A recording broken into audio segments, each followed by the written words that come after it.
with the Patriots in this horrific losing streak that they're in right now, what do you say we do that hockey thing tonight? Welcome to Boston, everybody, ladies and gentlemen. The United States Hockey Hall of Fame induction celebration. Please join us in welcoming the U.S. Hockey Hall of Fame class of 2017.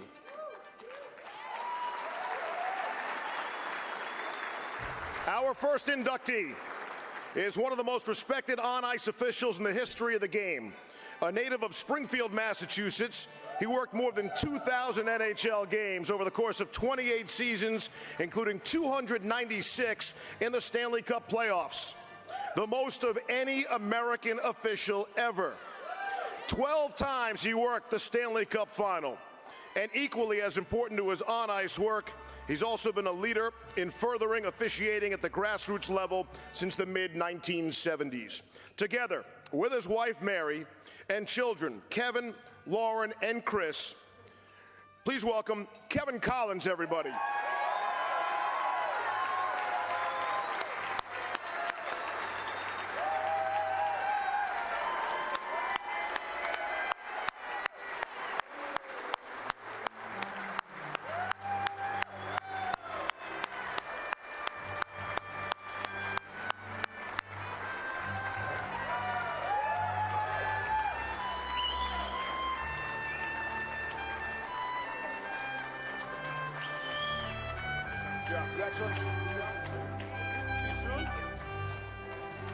Clearly, they brought their own fan club over here, I see. It is hard to imagine a 40-year head coaching career at one school, but that is exactly the remarkable story of our next inductee. During his storied tenure at Boston University, where he was a three-time National Coach of the Year, he racked up 897 victories and led the Terriers to 3 national championships, 11 conference titles, and around here a rather important 21 Beanpot championships. A native of Somerville, Mass., his career also included helping lead 3 U.S. teams in international competition, including as head coach of the 1996 U.S. National Junior Team. With his wife, Jackie, and children, Allison and Jacqueline. Please say hello to Jack Parker, everybody.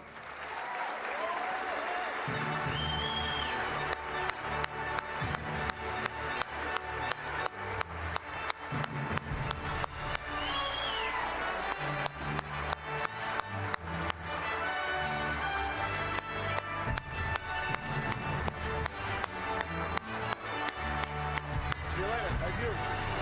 Very much. Pleasure. 40 years at one school. They last a week in the SEC these days. While our next inductee has a common last name, his career has been anything but. The Gloucester, Mass. native is perhaps best known for his 10-year stint guiding the U.S. Women's National Team program, including the crowning achievement of leading the 1998 U.S. Olympic women's ice hockey team to the first ever gold medal awarded in the sport. But his impact on hockey goes far beyond one single decade and spans from youth hockey to the highest levels of the game. He continues to remain active in the sport and is playing a leading role in helping build this season's national junior and men's Olympic teams. With his wife, Julie, and daughter, Cassie, please welcome Ben Smith, everybody.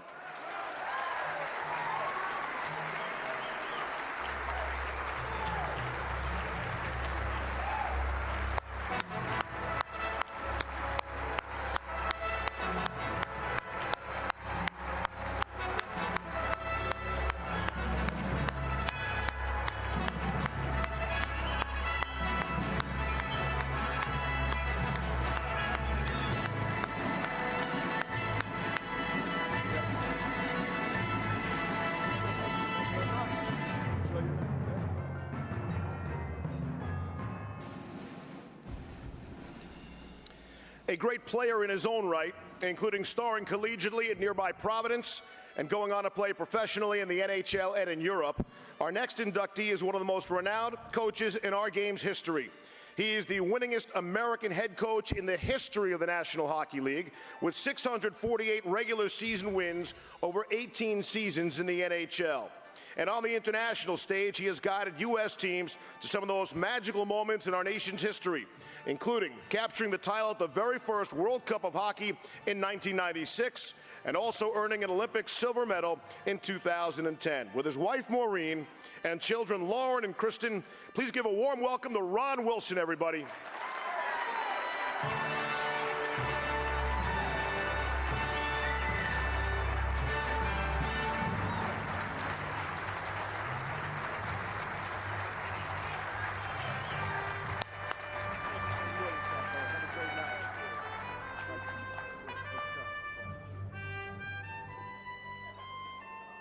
Our final inductee had an extraordinary career with the unique ability to play virtually any position and in any situation. The Clinton, Mass. native spent 17 years entertaining fans on the ice in the National Hockey League, winning Stanley Cup championships with Pittsburgh in 1991 and Colorado in 1996. He also represented the United States on the international stage numerous times, including helping the U.S. win the inaugural World Cup of Hockey in 1996 and a silver medal in the 2002 Olympic Winter Games. With his wife, Tony, and children, Aaliyah, Kelly, Brett, and Taylor, please welcome Scott Young, everybody.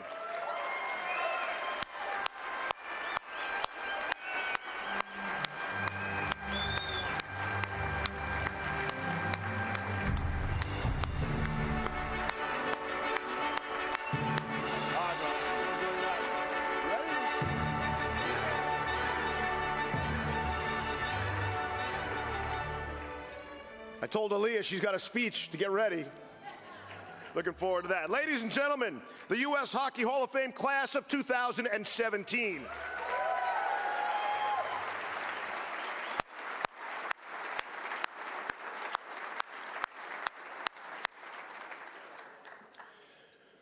A quick shout out to NBC Sports Net for having their rivalry night tonight, ensuring that Mike Emmerich could not be here and I could.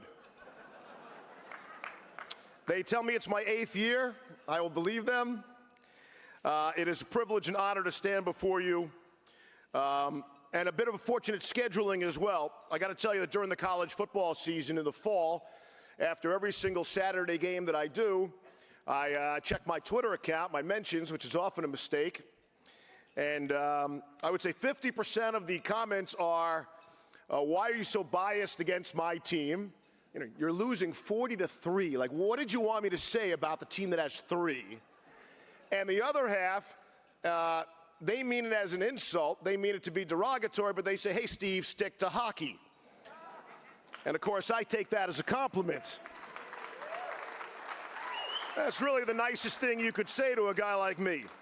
Regardless of my work assignments, everyone who truly knows me, and many of you do, and those of you that don't, you'll find out right now, hockey has always been my first love, and I think that comes across both from the press box and from when I get a chance to see you and shake your hand and say hi. And you never forget your first, and hockey will always be that for me. Only a couple of weeks ago, I ran into Jack Parker. It was at an event honoring other people. So it's a great pleasure to see the coach tonight and be in a building where we're going to honor him tonight. How do we judge a coach? It's easy for a guy like me, look in the stat book. Hey, how many wins, how many losses, how many championships, what's his winning percentage? No, but someone in my business, I judge them by how good they are after the game in the press conference. And no one gave better press conference than Ron Wilson. The media always enjoyed their quips, most notably after losses, which were rare, but when they happened, he was always so enjoyable to talk to and deal with. What a night it is for coaches, with Ben Smith's induction as well, rounding things out. His impact in the game, ladies first, is immeasurable. And I know as I bring my own young children to the rink once or twice a week now, lots of ponytails are coming out of those helmets. And I have to think that's because of Coach Smith, his coaching, and his teams.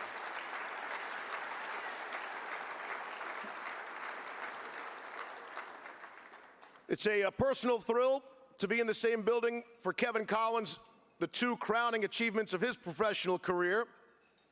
Tonight, of course, being one. And I was there the night you were in the penalty box with Ty Domi.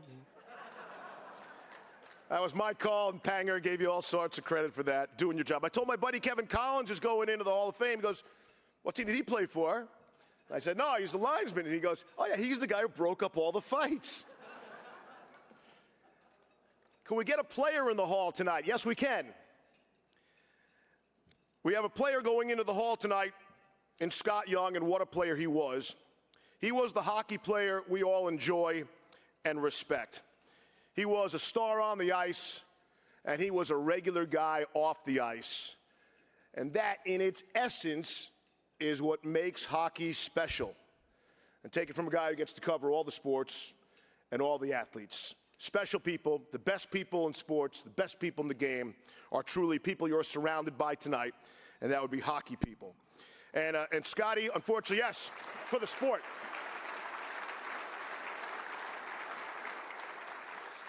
The only downside for Scotty, I don't think you can play the underrated card anymore. Tonight, you're a Hall of Famer. There's no underrated Hall of Famer.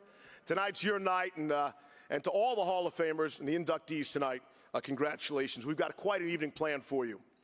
Ladies and gentlemen, nights like this, not possible without the help of many partners. I would particularly ask you to thank, along with me, the National Hockey League Foundation and the National Hockey League Players Association for their platinum-level support of tonight's event. Platinum.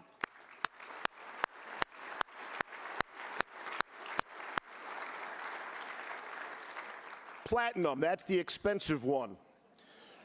We'd also like to thank our diamond-level partner, singular, not plural, Boston University. Our thanks to them.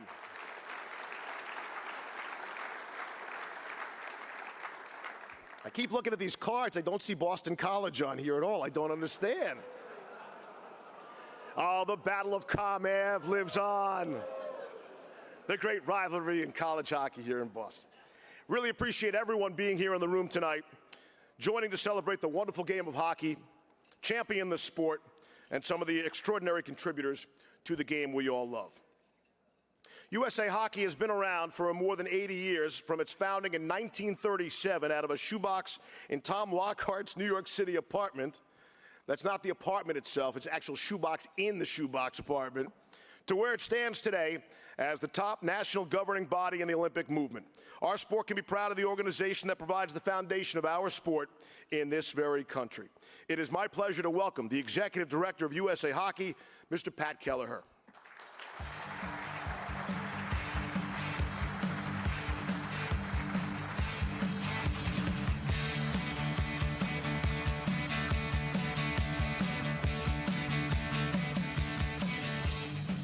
Thank you, Steve. Good evening, everyone.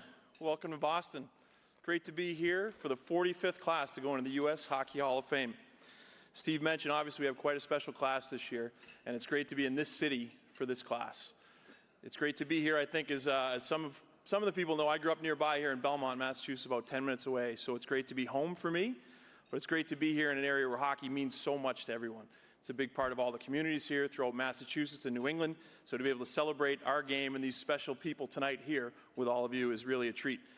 And the best part of that is I know for a fact that when we come back here, Boston is also the home to the greatest hockey mom of all time and the greatest mite hockey coach of all time, and my parents, Mara and Dan Kelleher.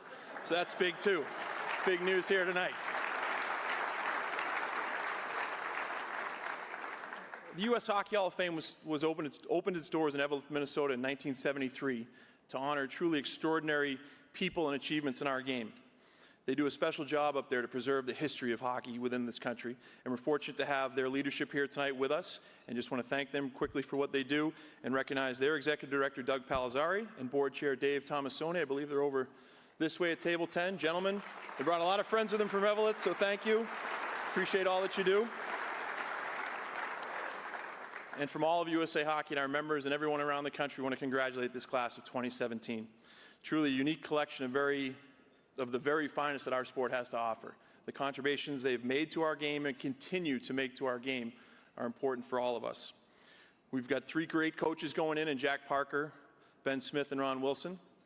We've got a great player going in Scott Young, who happened to be at one point or another in his career coached by all three of these coaches, right, Scott? So hopefully that impact of these three great coaches has rubbed off on Scott, because we're going to need him to really be a great coach in February, as Scott's on our staff for our men's Olympic team as we go over to the games in South Korea. So best of luck, Scott. And it's a special night, obviously, for the officiating community around our country. And I think literally half of our officiating community is on this part of the room over here from around the country. Good job.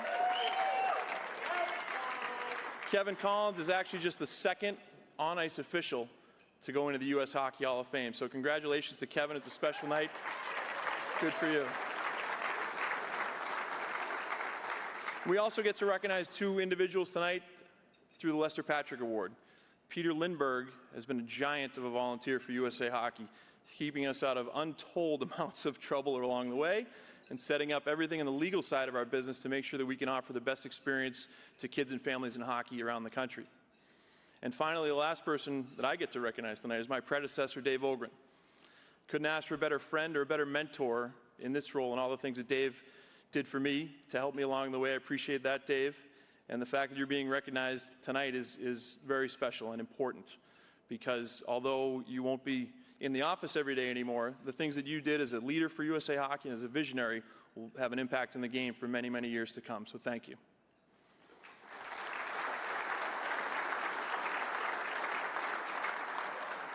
As Steve alluded to, we have a lot of partners that have helped make this night special. I want to echo Steve's thanks to them. We have a few other friends here that I want to make sure we recognize. Without them, our game wouldn't be in the shape that it's in across the country now. We have more kids playing. We're developing more players at the highest level on the men's and women's side because of partners like the National Hockey League and their member clubs like our hometown Boston Bruins here, the National Hockey League Players Association, the things that they do to help us with the NHL grow the game and get more kids into the game. We're also joined by some friends here tonight, the American Hockey League, Hockey Canada, people that we work with across the country, and the college hockey communities here as well, very well represented. And finally, a special thank you to all of our volunteers on the affiliate side for USA Hockey or that work in our grassroots programs. We all know that we don't have players like Scott Young if it isn't for coaches and volunteers that make the game go at the grassroots level. They're nearest and dearest to what we do at USA Hockey. Finally, got to make sure I don't forget to mention our staff. They really put on a hell of a show here tonight, and all the way that things look all the way around here tonight. So thank to our staff. Enjoy the night. Thank you for being here.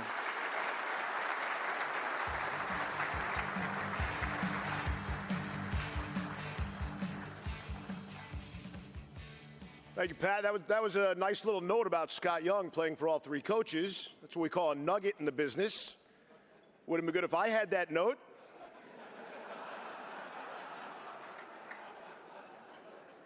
Apparently, whoever's writing your material is better than writing my material.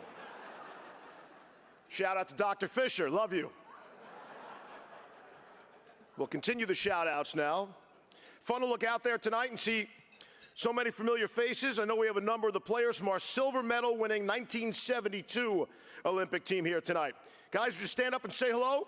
They're over here to the left. I think tables 10 and 11. From the 1972 silver medal winning U.S. Olympic team.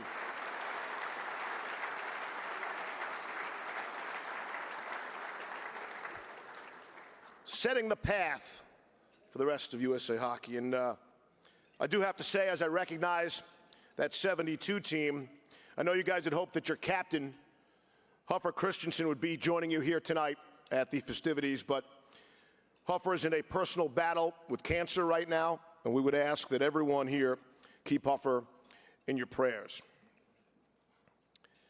Ladies and gentlemen, the prestigious Lester Patrick Trophy is awarded each year by the National Hockey League for outstanding service to hockey in the United States. Please turn your attention to the video screens. We take a look at the life of Lester Patrick. Lester Patrick was a hockey visionary who, along with his brother Frank, were responsible for many of the rules the league has lived by since the early 1900s. Changing on the fly, blue lines, penalty shots, and the numbered jersey were a few of the Patrick's innovations to the game on the ice. The Patrick brothers are credited with the creation of the playoff system, unheard of in pro sports at that time.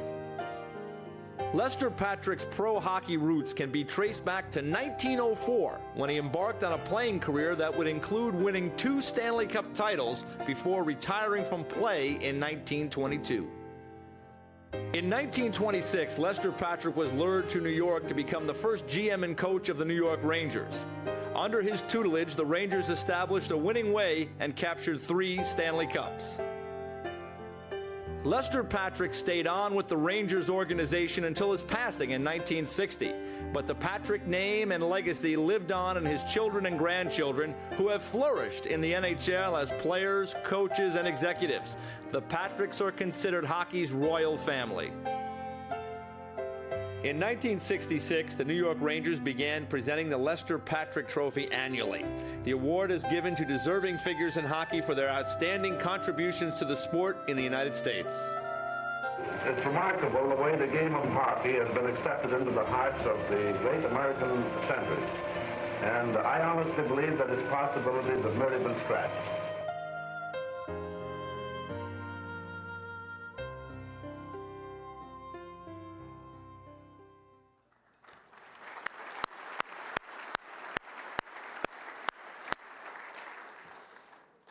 Could you imagine if you couldn't change on the fly? I mean, look, imagine, what would you do?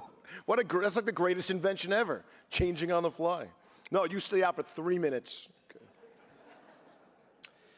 You know this is a big deal, and I'm not just talking about the Lester Patrick Trophy now, but the entire evening. Evidence of its importance is that the very, very busy commissioner of the National Hockey League never misses it.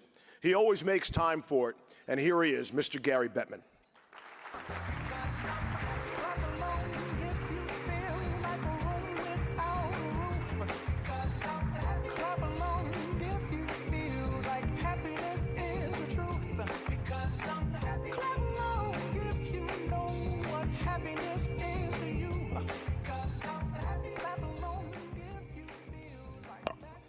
Thank you, Steve. Good evening, everyone. It's actually my pleasure to, on behalf of the NHL family, welcome you all here tonight. I am told this is the largest turnout for one of these induction dinners, and so you should all give yourselves a round of applause for the great support you're giving USA Hockey.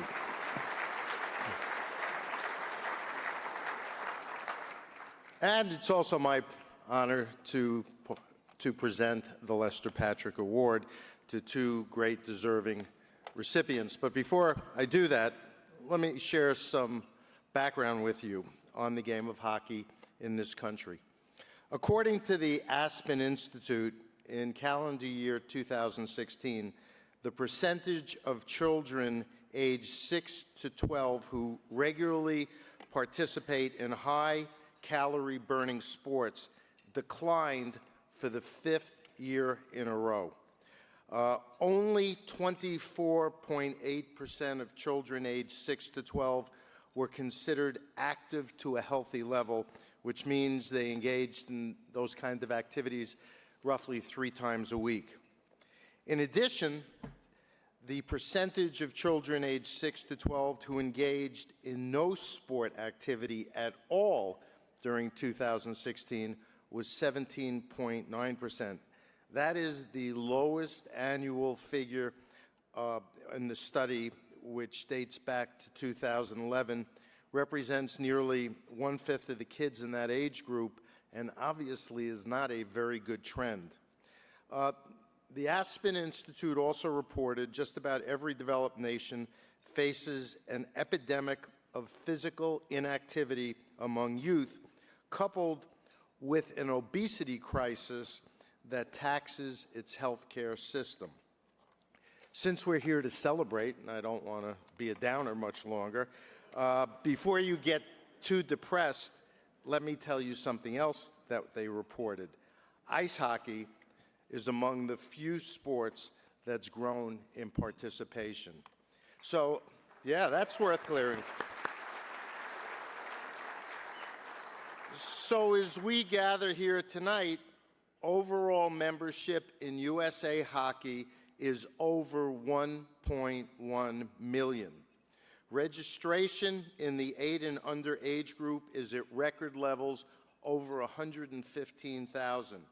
Last year, growth in the 9 to 14 age group increased for the 7th straight season, which indicates that a lot of those 8 and under children, boys and girls, are having so much fun, they want to continue in our sport. While the work to keep hockey vibrant and growing is by no means done, frankly, it will never be done, I mention these figures tonight because of the contributions to these efforts by the group we recognize here tonight. Obviously, I join in congratulating three coaches, Jack Parker, Ben Smith, and Ron Wilson. We recognize an official, Kevin Collins, and one of the top-born USA players, U.S.-born players, the versatile Scott Young. In addition, we shine a spotlight on two administrators, two individuals who performed most of their important duties behind the scenes as we present the Lester Patrick trophies to Dave Ogren and Peter Lindbergh. Another of the Aspen Institute's observations was that receiving good coaching at an early age can make you an athlete for life. And I have no doubt that you will hear later on inspirational stories about Jack Parker, Ben Smith, and Ron Wilson, and their impact on young players. And as you heard, and Steve wishes was in his remarks, and I wish Pat hadn't stolen from mine, Scott Young actually played for Jack Parker and Ben Smith at BU, and he played for Ron Wilson in the 1996 World Cup of Hockey. Kevin Collins' officiating school was a model for USA Hockey's officiating development program. I don't think it's a coincidence that the USA Hockey officiating program has seen membership increases 3 years in a row, and two of its graduates are currently in the NHL. Another Aspen Institute observation was that growing access to play spaces for most children starts with small, simple, smart moves that hold great promise. The American development model, which makes smarter use of ice, gets more children more involved and more enthused, is just such a small, simple, smart move, and it was implemented in 2009 and is one of the many accomplishments during Dave Ogren's tenure as Executive Director of USA Hockey. Dave was also one of the driving forces on the National Team Development Program. He had the vision and the drive to move USA Hockey toward the great heights it has reached and has positioned this organization for even greater growth. While the programs I mentioned are the backbone of hockey's advancement in the United States, the lifeblood of that growth is provided by the countless selfless service of its volunteers, the people who donate their time, their effort, and their skill to the betterment of an organization and a game. And we believe that all of these efforts solidify hockey's future, which has never been brighter in the United States. And that brings us to Peter Lindbergh, one of USA Hockey's ultimate volunteers. Just about every one of USA Hockey's bylaws bears the imprint of Peter's legal wisdom. His efforts have impacted virtually every player and USA Hockey. He has no doubt helped set the framework for the game to continue to grow as well. Peter always found ways and the words that provided solutions to complex issues, and in the very rare occasion when there was no solution, he found a way to explain it. The Lester Patrick Trophy is presented in recognition, as you heard from the video, of outstanding service to hockey in the United States.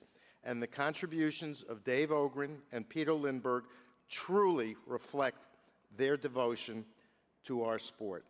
On behalf of the National Hockey League, I am delighted to call Dave and Peter forward to accept our appreciation for their efforts. That is the Lester Patrick Trophy. Guys, come on up.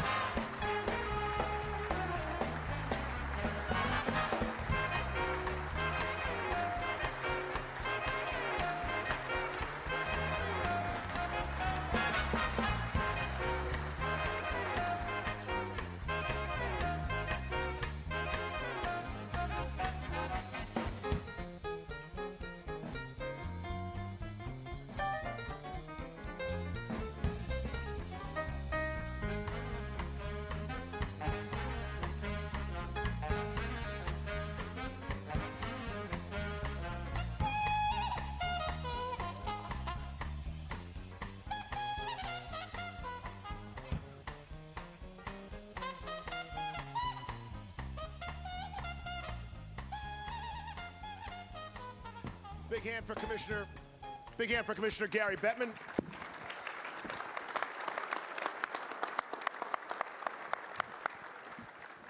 So I was handing him the trophy, and I said, Commissioner, it's heavy. And he goes, Steve, I know I have one.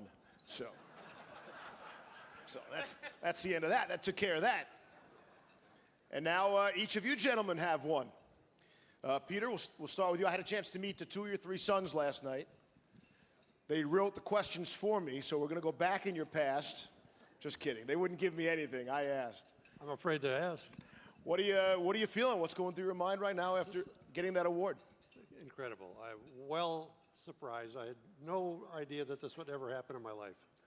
I started skating at age 9 and onward and upward, and slowly worked my way into coaching my sons and got myself on the USA Hockey Board, and here we are. Dave, here you are, and you've been here a long time, and you're one of my favorite people on the planet ever since I've had any association with USA Hockey, and now for this honor, tell me what's going through your mind. Well, first of all, I am really, really pleased to be sitting next to this guy, because in the position that I've held, I've gotten plenty of attention over the years. But Peter, who represents, as Gary said so well, so many of the volunteers that are part of USA Hockey, has been so invaluable without getting those same accolades, except maybe in our own boardroom. So it's an enormous honor. I certainly didn't think if I was ever going to be sitting up here that it would be just 6 months after retiring. So when I got the call from Gary, I was in Marbella, Spain with Scott and Karen Smith, and it's a good thing the taxi was going as fast as it was, or I would have fallen out the door. But to really be here on the stage at the same time and with Peter Lindbergh makes this extra special. Are you really retired? I mean, come on, you're not really retired. Not really. Like, really retired? Partial. I wear sweats to work. The beauty of these kinds of nights, and invariably you'll hear from all 5 inductees, and they'll talk about their families at some point, and you know what it's like, you know, for your hockey mom or to be a hockey dad, and so that's their chance to thank family members. And so, Peter, we thought we'd give you an opportunity. This is your chance to thank whoever you'd like to thank. You know, the first thing I want to do, Steve, is thank the people that helped me get here. And my spouse, Donna, of 59 years, is... 59? 59 years. Sounded like you said 59. And I was fortunate to coach my 3 children in their programs. And the better part of that whole is they gave back to the community. They gave back to the hockey community. They've coached. They've been involved in programs. And that's heartwarming for me because, you know, you coach them and help them through the process, and they come back and do their duty. So, Dave, it's your turn. Who do you want to give some love to? Well, I've got to start with my bride, but we've only been married 43. Still good. 43, still good, yeah. I'm the Walter Alston of husbands. I'm on my 44th consecutive one-year contract, so we just want to keep that going. And also my kids, and my daughter Tracy's here tonight. But if you don't have the family support to do the things we do, and to be actually home with my wife for 35 of those 43 years, because we are gone so much, you know, you got to have the family to support you in these endeavors. But there's so many other people as well. Ray Ferry, my roommate from college, is here, University of Connecticut. I never played the game. So much of my getting involved in hockey was because of Ray's influence. Joe Bertagna, the commissioner of Hockey East, who preceded me as an intern at the ECAC, pointed me in the direction of a vacancy in Colorado Springs in 1978 at a time when there was no internet. Job postings are not accessible like they are today. And then was hired by a guy named Hal Trumbull and met Walter Bush and Art Berglund and Lou Vero and just so many people who've been a permanent part of my life. Ben Smith, and I have to say a special thanks because of the influence he's had on me and the contribution he's made to USA Hockey to Gary Bettman as well. Very nice. So, people often ask me, hey, you know, hey, how was work? Work? You know, I say work. I don't consider what I do for a living work.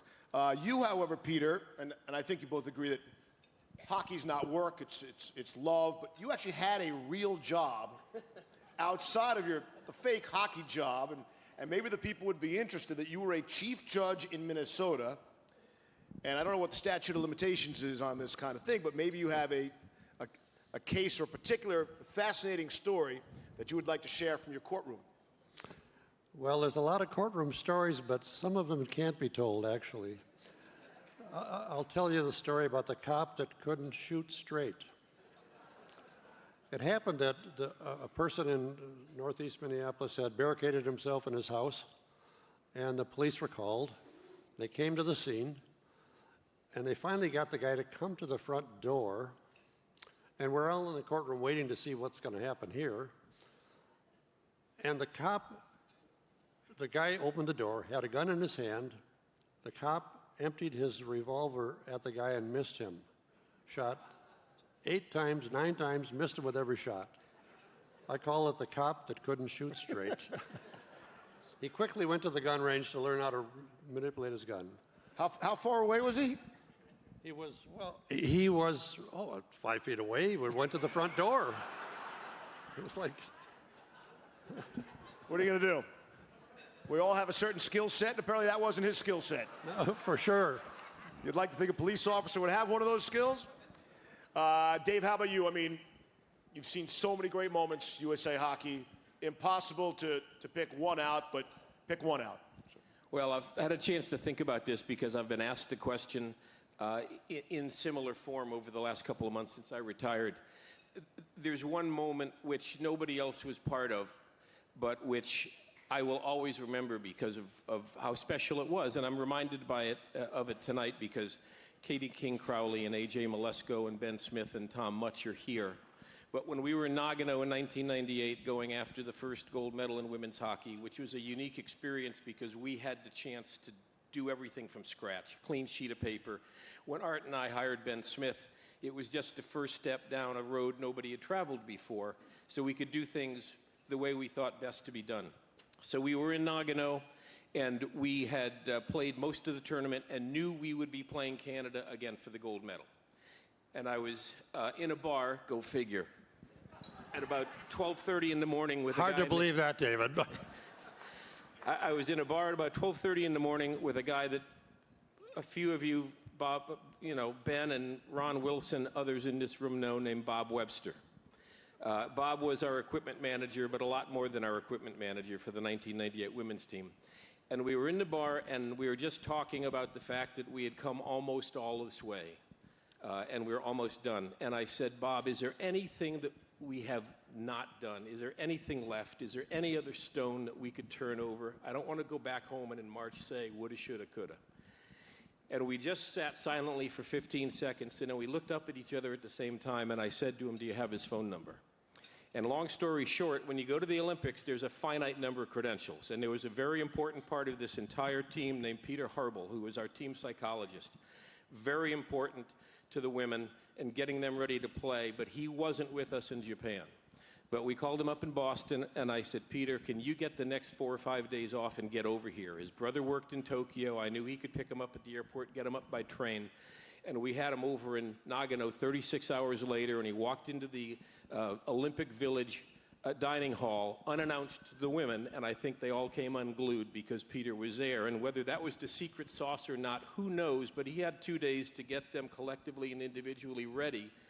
And there's a whole lot of other reasons we won, including, I think, the fact that we had the best coach and the coach that the women wanted to win for. But I remember being with Bob that night, having that conversation, and just the fact that that was almost the next to last step of what was a great, great road. And that's why you ask those questions, to get an answer like that. How about a big hand for our Lester Patrick Trophy winners? Thank you very much, Peter. thank you.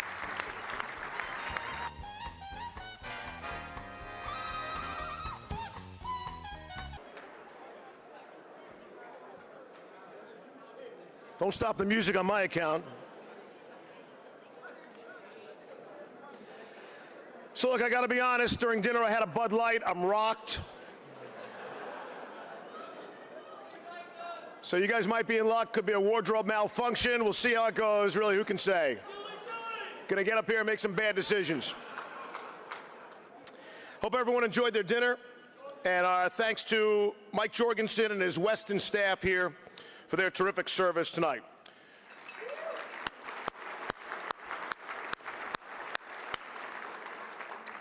Where are my scarf people? Let me see some scarves. Okay. If you didn't buy a scarf, raise your hand. No, I won't do that to you. I'm just kidding. Hey, you guys did a great job. Congratulations. There are only 9 scarves left.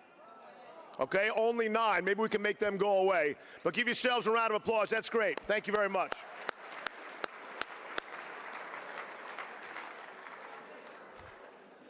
And if you like what you're seeing up here,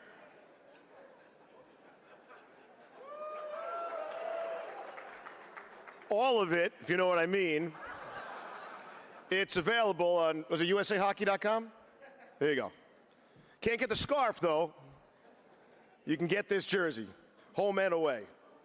Nothing like celebrating a great night and having the hockey family together here in Boston. As we get set to formally induct the U.S. Hockey Hall of Fame class of 2017, it's time to pause and ask those in attendance that are current members of the U.S. Hockey Hall of Fame to please stand and be recognized. Could all current members of the U.S. Hockey Hall of Fame please stand right now and let us recognize you?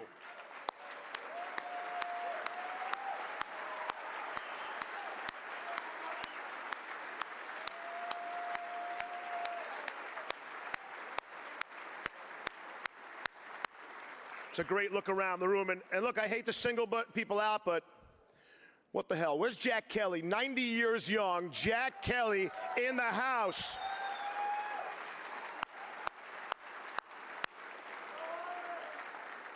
Flew all the way from Florida to be here tonight.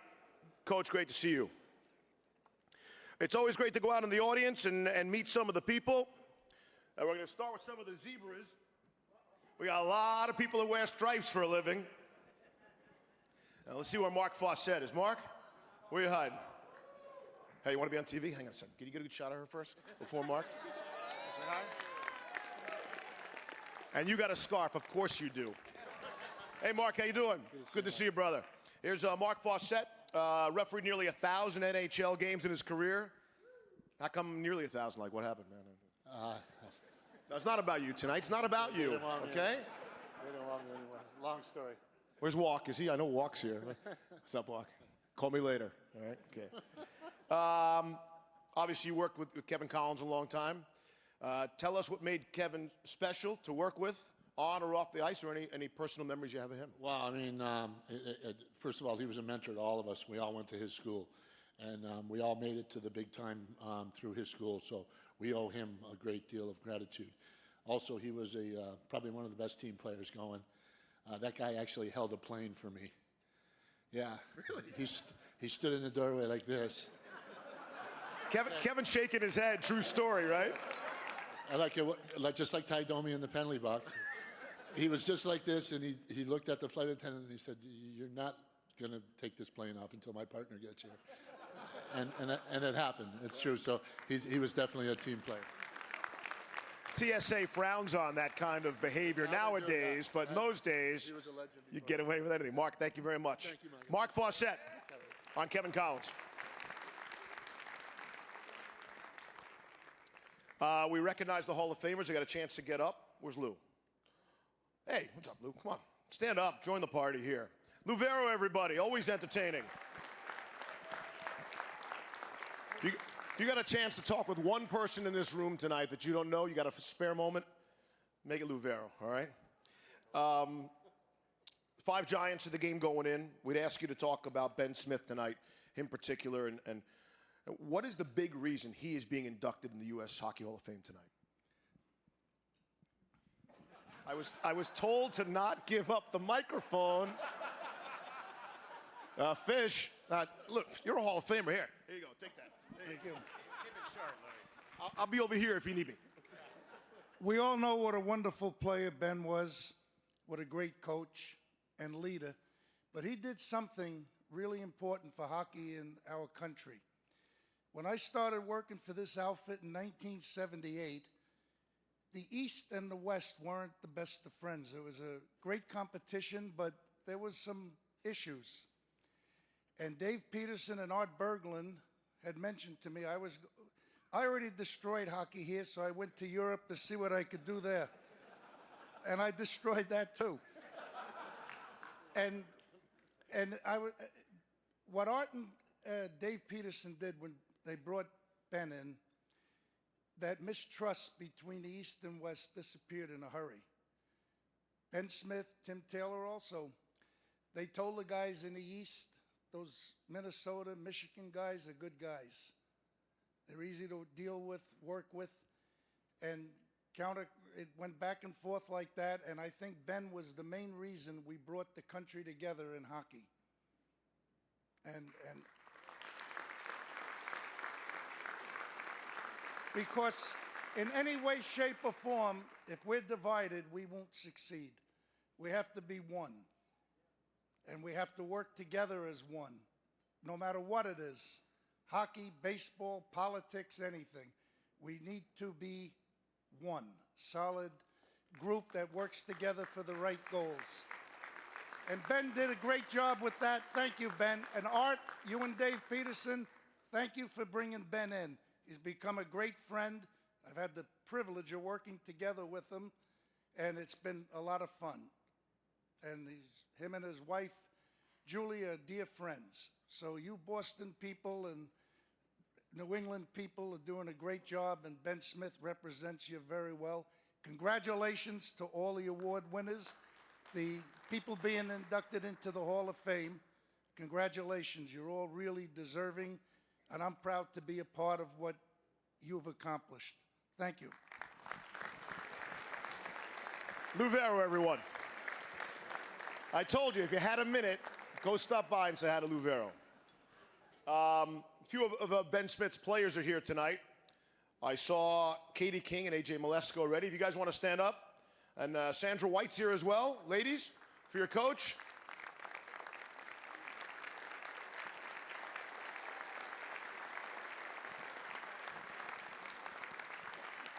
From the '98 Olympic team, coached by Ben Smith. Coach, they said they absolutely adored you, and do to this day. All right, where's Don Cahoon? Don? Oh, yeah, hiding over there. Oh, what? This is where we crossed the line? The BC joke wasn't enough? No? All right, let's show the people. So I'm going to ask about the nickname later. He told me not to. Yeah, don't bother. You played for and coached Jack Parker. Tell me what that was like and what you remember about that. Well, it was a privilege, but it also was a challenge. Jack is quick-minded and quick-witted, and he has the ability to take a complex situation, simplify it, be concise in his remarks, and leave you speechless. So Jack is a pretty talented guy that way. He's also a guy that is filled with passion. Everything that he ever did, whether it was coaching or teaching or raising money for Boston University, was always first and foremost in his mind. He was very passionate. And the last thing I can tell you about him, he's probably one of the most loyal people you'd ever want to meet. He's loyal with his family. He's loyal with his friends. He's loyal to the university. And he's loyal to every player and coach that ever worked with him. Quickly here, 2 follow-ups. What's a remark? Sorry, I'm not a little Brooklyn. I'm not you from got a little here. Brooklyn from Lou, and now you're getting a little Marblehead from Don. So, And Marblehead, too. All right, so America demands at this point. What's the deal on the nickname, the toot thing? I need the short version. We're running out of time. I grew up in a harbor, all right? And there was a book, Little Toot and Big Toot. Yeah. And believe it or not, I was Little Toot. So, there you go. And there you have it. Thank you very much on behalf of Jack Parker. Thank you very much. All right, we took care of a few mysteries right there. Where's Digger, the Hall of Famer? Here he is, Ron DeGregorio, everybody. Say hi. Good to see you. Hey, Steve, how are you? Pleasure. Great. Another one of my favorites. I want you over here looking here. Okay. So America can see, or at least. We are streaming, by the way, worldwide, so keep that in mind. If you're not supposed to be here with whoever you're with, or say, we are streaming worldwide. I'm here with my wife. Of 77, how many years? No. 40. You Next year. You don't Next sound year's that 40. confident. Is Well, it 40? because we just celebrated our 39th, so it's our 40th year together. Put you on the spot. That's a terrible Thank you. job by me. That was fine. I had a couple thoughts on Ron Wilson, and I know you'd like to share a couple thoughts on Ron Wilson as well. Well, basically, the first time I met Ron, I was a little intimidated You know, here's this guy who's well known as a great golfer, a great coach with high intensity, high intellect, and he has the ability to give you a quip or two if he sees anything wrong with you. And if you've noticed me, there's a lot of things wrong with me. So I was expecting anything from Ron, but he was such a nice guy, and with Maureen too, and we had a great time in Vancouver together. But the real thing that really impressed me was with the junior team.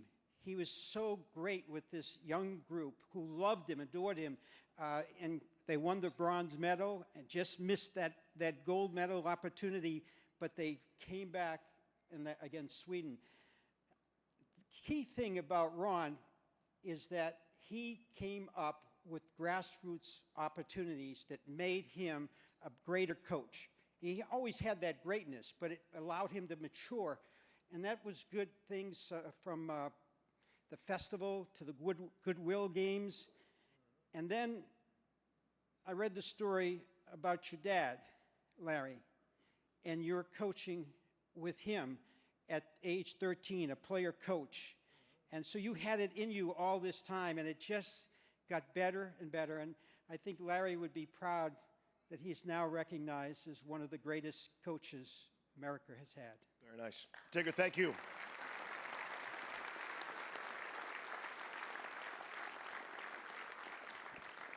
Ron is making mental notes, too. He's going to get up there and destroy everybody. I know it. Digger, he's coming after you first, for sure. Kevin Allen, one of our country's most esteemed journalists, covered the National Hockey League for so long and has done it better than anyone else. And you've seen so many great players and so many great teams. Give us a thought on Scott Young tonight. Well, Scotty was a real humble guy with a showy game. Like, he could skate, he could shoot, he could kill penalties, and, you know, when you had a problem, he could drop back and play defense. But, you know, it's funny you brought up about him being underrated, because that was sort of a thing for him. Like, you know, every time the U.S. would gather and play, journalists would write the story of the underrated Scotty Young. Yeah. And I remember talking to Keith Kachuk about it, and he said, Kevin, he scored 40 goals last year. Like, how underrated could he really be? And then he paused and he said, in fact, you've written that story so many times, he might be overrated now. But anyway, you know, what Scotty mostly was known for is he was a winning player. Like, you know, you don't play 17 seasons for 6 different teams unless you bring something to the table. What he brought was a knowledge of how to win. 57 game-winning goals in his career, 3 playoff overtime goals. And to put that in perspective, Wayne Gretzky only had 4, and Scotty had 3. The goal I will remember, one of the most exciting games I've ever saw, the 2002 semifinal, the year that the Americans won the silver medal. Scotty scores, and it was a 3-2 win. He scored that second goal for the Americans. That's got to be one of the big thrills for him as well. That's my memories of Scotty. What's it like to have somebody talk about you, like, right next to you? Is that odd? Is that weird? No, it's not strange at all? So, Kevin, I'll tell you one thing you probably didn't know. Scott has played for 3 of the coaches being inducted here tonight. Actually, Steve, I think you were the only one who didn't know that. Everybody else knew. It was printed on everybody's ticket, I'm sure. Kevin Allen, everybody.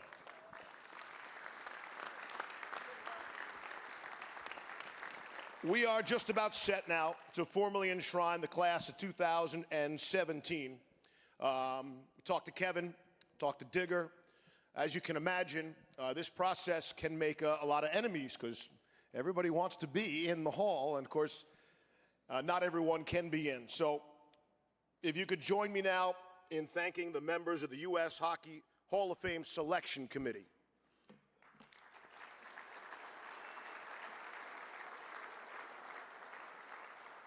That is a most difficult job, as you can imagine, a job that gets more difficult every single year with all the great talent, the players and the coaching, and all the continued winning for the U.S. program.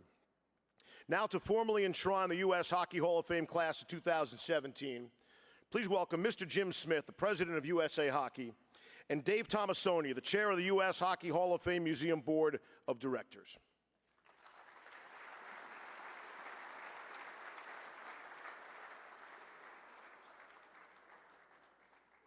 Now introducing the official for tonight's game, linesman Kevin Collins. Kevin was one of those officials that was ahead of his time. He was an ex-hockey player. He had a real passion for the game, and he channeled all that energy onto the ice. Known for his integrity, athleticism, and strong skating ability, Kevin Collins was a hockey official for parts of 4 decades. I grew up in New Hampshire, and he was always doing a lot of the Bruins games, and we watched him a lot on TV. Over the course of 28 years and more than 2,000 games in the NHL, Collins worked 2 All-Star games and nearly 300 games in the Stanley Cup playoffs, the most ever by an American official. Kevin was so competitive. If there was a 7th game in the Stanley Cup Finals, he wanted to be the guy to work that game. Collins' 32 Stanley Cup final games place him second among American officials, behind only William Bill Chadwick, whose induction into the U.S. Hockey Hall of Fame preceded Collins's by 43 years. Today, Collins and Chadwick stand as the only Hall inductees to earn enshrinement exclusively for their accomplishments as on-ice officials. Collins officiated on the international stage as well, including the '98 Olympic Games and the '96 World Cup of Hockey. One of the most respected officials by coaches and players, Collins was also no stranger to handling some of the dirty work that falls on the shoulders of the men in stripes. Bob Sweeney just caught Kevin Collins with a right. There was nobody more passionate about the game, nobody that worked harder at the game. Kevin Collins is on the scene. He knew how to talk to you when you felt you were wronged by him. Somehow he convinced you that you weren't, because he understood the mentality of the hockey players. One time we were working in Philadelphia, and Ty Domi's in the penalty box for Toronto, and there's a fan bothering him, so he's spraying water on him, and eventually the fan gets a little excited and fell right into the penalty box. He's in the penalty box. Oh, this isn't good. Next thing I know, I turn around, and Casey's right in the middle of it, breaking it up. Kevin Collins is in the middle of it. He's trying to get the fan off of Ty Domi. I thought that was a testament to him, because it didn't matter if it was on the ice, if it was off the ice. Kevin Collins breaks up fights in the penalty box, too. He was the voice of reason, and he was a peacemaker, and was Casey being Casey. Kevin Collins is an unbelievable linesman, and he's doing what he's supposed to be doing out there. If you look at his numbers and all the games he worked, he deserves to be in the Hall of Fame. But in reality, that's not why Kevin Collins is going to the Hall of Fame. Kevin Collins is going in the Hall of Fame because of everything he did off the ice as well. Providing the foundation for hundreds of budding officials, his career as a mentor, teacher, and American grassroots hockey volunteer is unmatched. When you look back in time and you say, what made a great official in the 80s, 90s, 2000s, it's a lot of what makes a great official today. And Kevin was really a poster child for that. And now, joining the list of immortals who have left an indelible mark on the game of hockey in the United States, please welcome Kevin Collins to the United States Hockey Hall of Fame.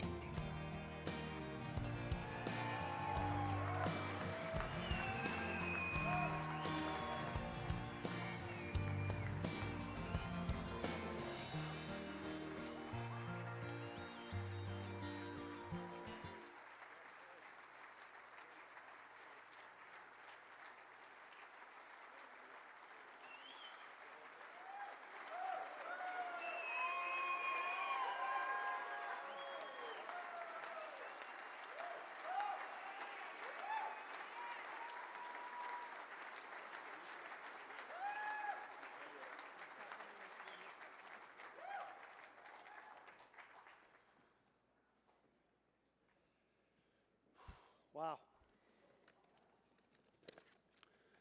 This is going to be the hardest thing I've ever done. First of all, welcome everybody. USA Hockey knows how to throw a great party, right?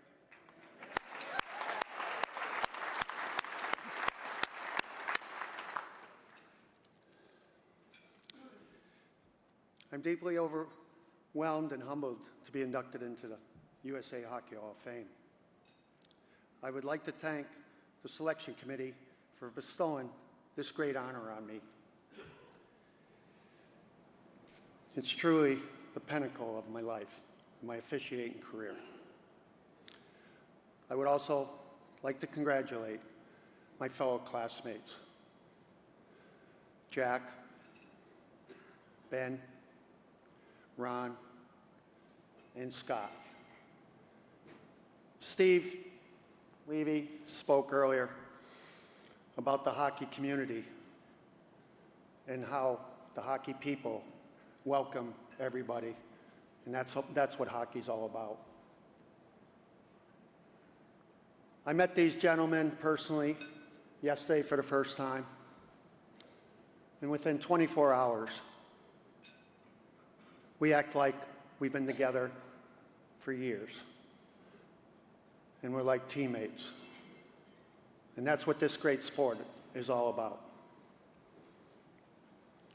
I fell in love with this game of hockey, like everyone else, at a very young age. Now, I'm standing in front of all you wonderful people tonight. It's been an amazing ride. Hockey has allowed me to experience things that you only dream about. For example, when I was a kid, I was fortunate enough to grow up in Springfield, Massachusetts, the home of Eddie Shore. He came on the ice with us in high school and taught me how to skate backwards. And taught me, well, I apologize for all the hockey guys I played against, how to take a guy out in the corner.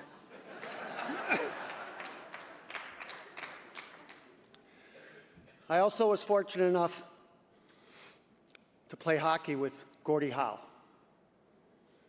I know I'm retired now from the NHL because I can tell this story, but I played on the Hartford Whalers alumni team during my career, and I played on his line. Wasn't that the greatest thing ever?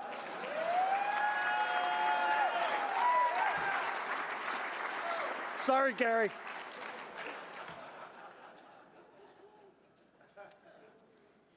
I was also fortunate enough to work Wayne Gretzky's entire career, but I was there the last night when he worked his last game, and I got to sit down and talk and have a beer with him. I was like in heaven. And I also was part of the Slapshot movie. I was playing in Johnstown then, and there was this kid, a teammate, Ned Dowd, who brought a tape recorder with him in the room, on the bus, on the road, constantly taping. And we were going, what's he doing? But he was sending all the tapes back to his sister in LA, and she wrote the story. So I apologize, but a lot of that movie is true.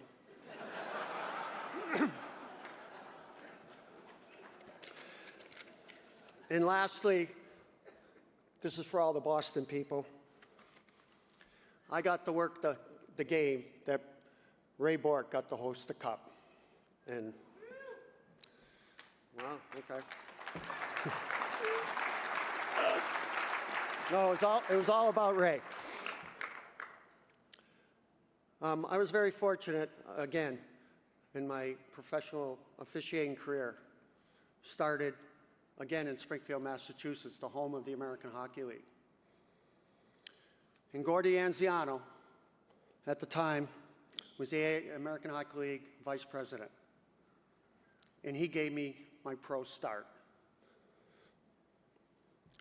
A few years later, my idol, John D'Amico, convinced Scotty Morrison, NHL Director of Officiating, to hire me. And the rest is history. I was recently asked what was the most proudest moment and greatest accomplishment in my career. I said I had 4, but none of them occurred on the ice or occurred in the game. And I couldn't have accomplished them alone.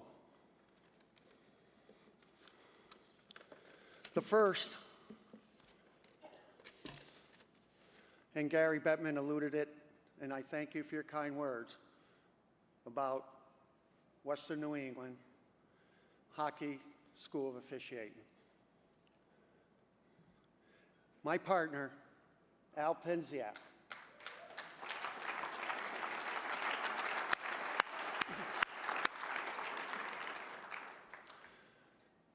was a school teacher, assistant principal, and an educator. People that know this story will understand when I say, trust me,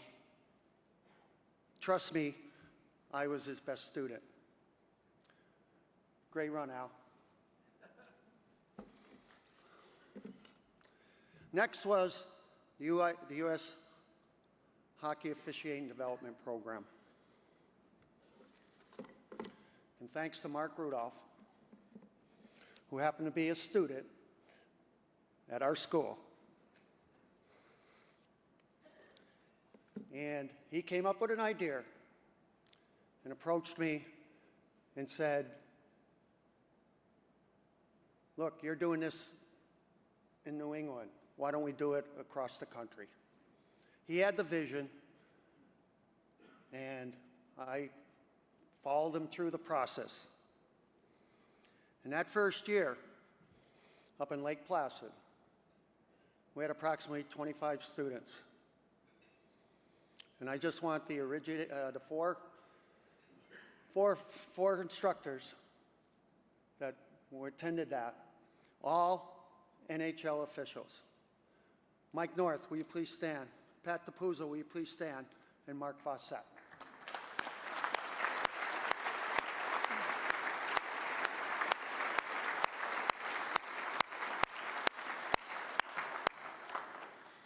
That program is now developed across the country.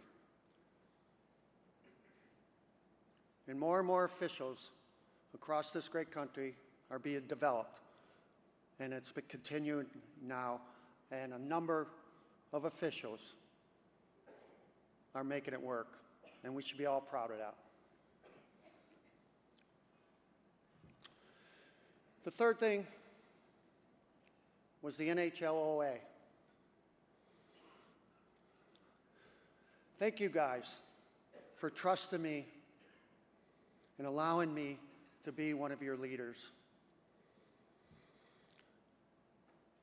I have to smile, but I loved representing you guys. Thank you very much.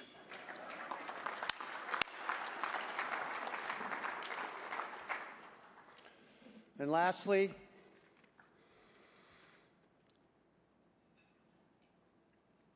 I was an NHL officiating manager. And I want to thank Steve Wacom for giving me an opportunity to work at the highest level and continue to work with officials. Thanks, Steve.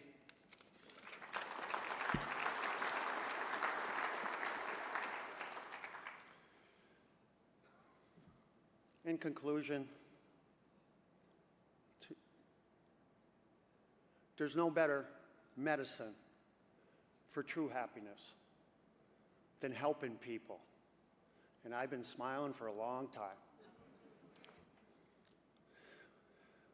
But this couldn't be possible without my greatest partner of all time, my wife, Mary.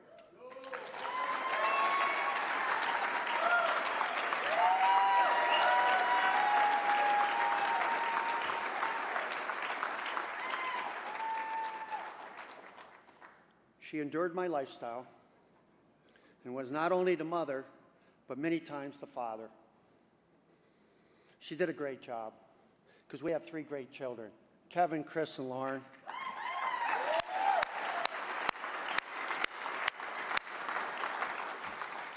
And truly, 4 wonderful grandchildren.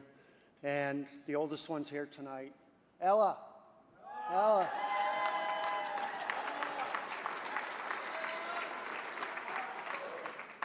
Papa KC loves you. Thanks, Mary. 12-12.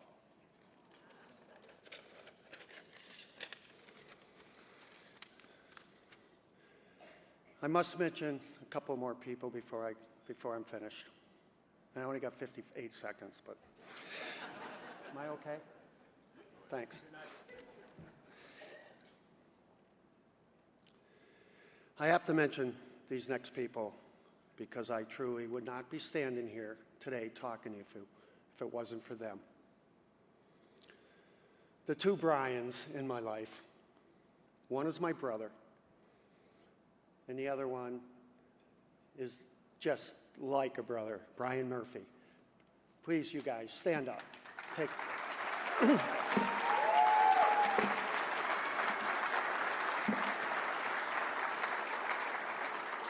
And how ironic we're having this affair tonight, and it's Brian Murphy's birthday. Mine at 12 o'clock. And mine's on Friday. Really, you two guys, I really can't thank you enough.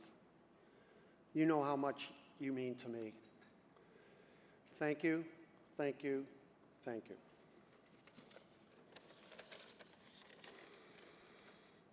And one last person.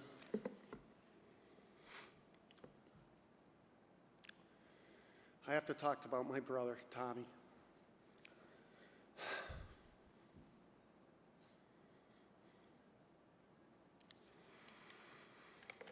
He had an accident a long time ago. He was an electrician. He worked on a job site.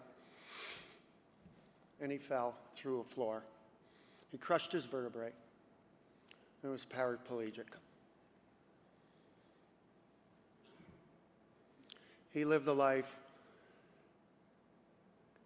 very independently, and he was a strong, strong man. But we all have people that motivate us in our lives and our careers. And no man motivated me more than my brother Brian, or my brother Tommy, I apologize. He never could walk. But when I was working out and I was cross-training, or I was on the bike, or I was in games where I was skating and I was tired and this and that, I looked at Tommy and I said, Tom, he would love to feel my pain in his legs. He would love to be here and be able to move like I could. I got to continue, and I got to go down that path because I'm doing it for him. And that meant so much for me. Thank you. I wish everyone the best. Thank you for giving me this time to speak to you tonight. USA Hockey is going on and on and on. And it's going to get better and better and better, because that's the kind of people we are. And we all work together, like I think someone mentioned, because we love hockey. All the best. Thank you.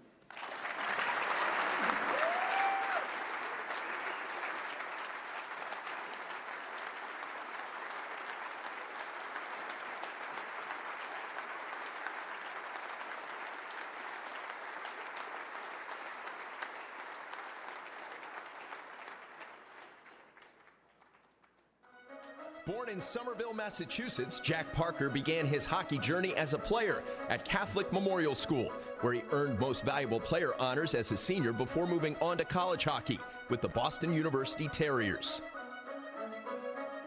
Parker helped the Terriers pile up 77 wins, 2 NCAA tournament appearances, and 3 Beanpot titles during his time at BU. 2 years after graduating, Parker returned to his alma mater as an assistant under his former coach, Jack Kelly, beginning his coaching career with back-to-back national titles in '71 and '72, before taking over as head coach the following season.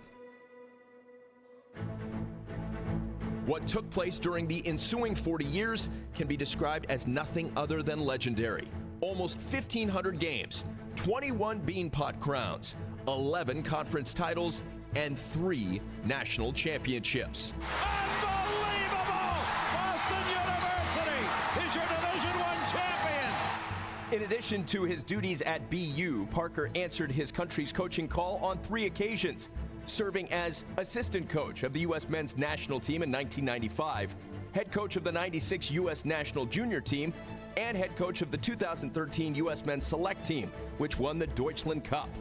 all while developing a lengthy list of young men, many who eventually shined on both the NHL and Olympic stage. Jack was a tremendous coach, very hard on us as young boys, but he turned us into men over those 3-4 years that we played for him, and I think for that reason, it's why he was so successful. Among them are Tony Amonte, Jim Craig, and Mike Eruzione, a trio that played a role in two of the greatest triumphs in United States hockey history, the 1980 Winter Olympics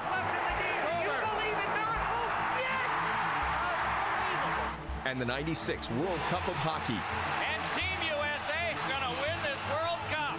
I think he made people better at what they did, whether it was his players, his assistant coach, a referee, a commissioner. He made you bring your A game. Another Parker protege, Mike Sullivan, played at BU in the 1980s before embarking on a coaching career of his own, in which he became the first American head coach to win consecutive Stanley Cups. He was the major influence. I always admire how competitive he was. He brought a lot of emotion to his job. He was a demanding guy. He's a real competitive guy, but we all love playing for him.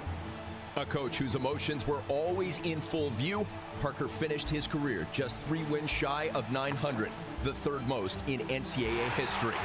He was inducted into the Boston University Athletic Hall of Fame in 1994. He certainly had a great influence on Boston University, but I've watched Jack use his influence to speak for those things that would advance college hockey. And he did it with sincerity, he did it with energy, and he did it with passion. And I like to believe that's also being recognized beyond his on-ice success. And now, joining the list of immortals who have left an indelible mark on the game of hockey in the United States, please welcome Jack Parker to the United States Hockey Hall of Fame.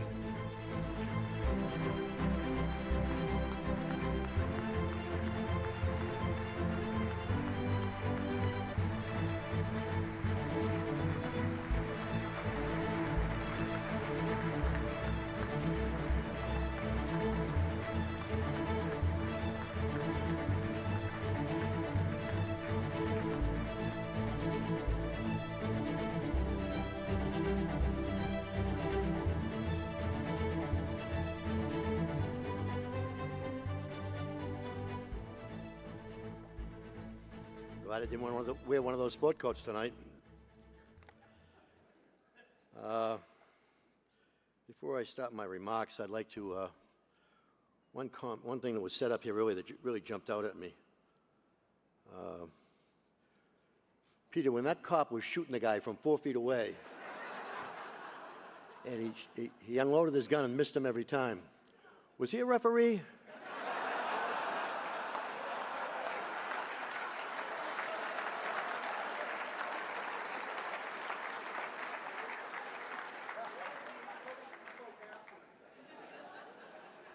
And I will tell you, I didn't know we were going to play the sincerity game tonight with the way he was up here doing. Unbelievable, unbelievable. Great job, Chris. It is truly an honor for me to be here, getting inducted in the U.S. Hockey Hall of Fame. And it is one of the great pleasures of my life to enter with this class that I'm entering with tonight. The honor is special. To hang with these other 4 guys is real special to me.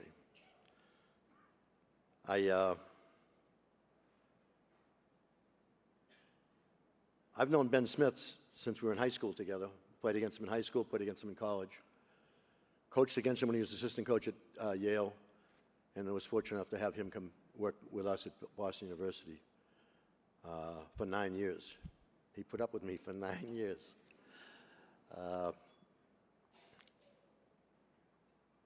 He was a great mentor for me, and I called him when I found out I got into the U.S. Hockey Hall of Fame, and I told him I had to call you and tell you thank you very much, because I know this never would have happened if it wasn't for Ben, because I can be a bit of a pain in the ass, and I was always a pain in the ass to USA Hockey people, and Ben always smoothed things over for me, and he did it in a lot of other phases of my life too, but he was pretty good with me in USA Hockey, and I'll be forever happy for that.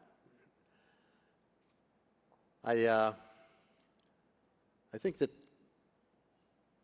Scotty Young might be one of the best hockey players ever to play at BU, even though he was only there for 2 years. And you already heard about all the things he's accomplished in his career since leaving BU.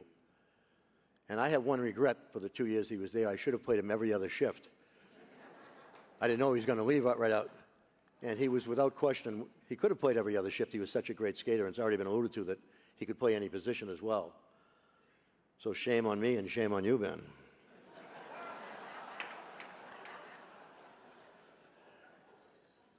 I think that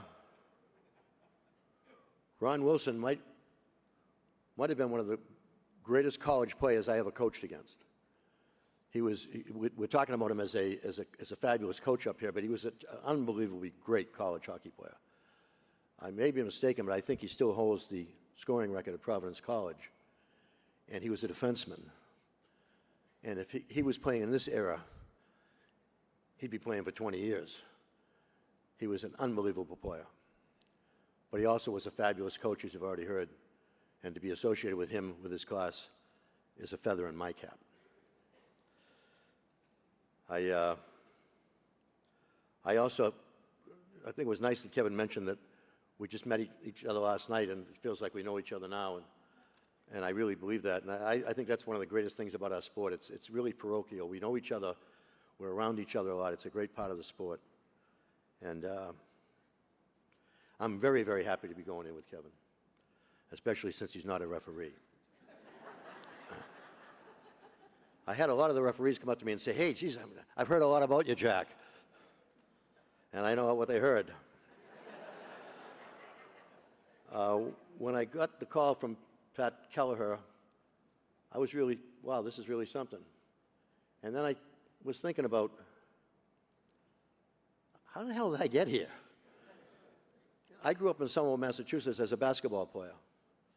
And that was the sport I loved, and I still love it to this day. And now I'm in the U.S. Hockey Hall of Fame. And I can tell you how I got here with one word: coincidence. The first coincidence was my twin brother Bob, who started playing hockey when we were kids.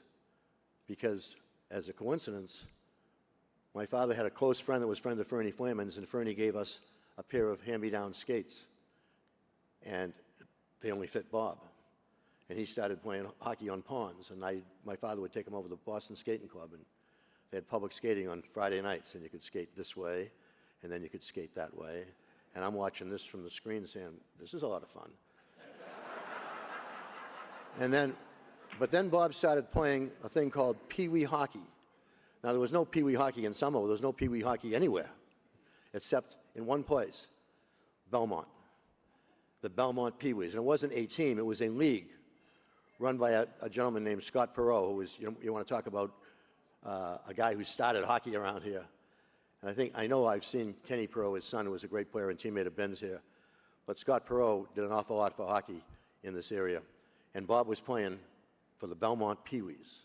And now he's on a rink with sticks and gloves. And Christmas time, I'm getting a pair of sneakers and a basketball. And he's getting hockey gloves and Gordie Howe shirts. And I think I'm getting the short end of the stick here. So I started going skating with him. That was in the 7th grade. In the 8th grade, another coincidence, Joe Quinn, who used to be my park instructor. Did I say that right, Ben? Park instructor? Right.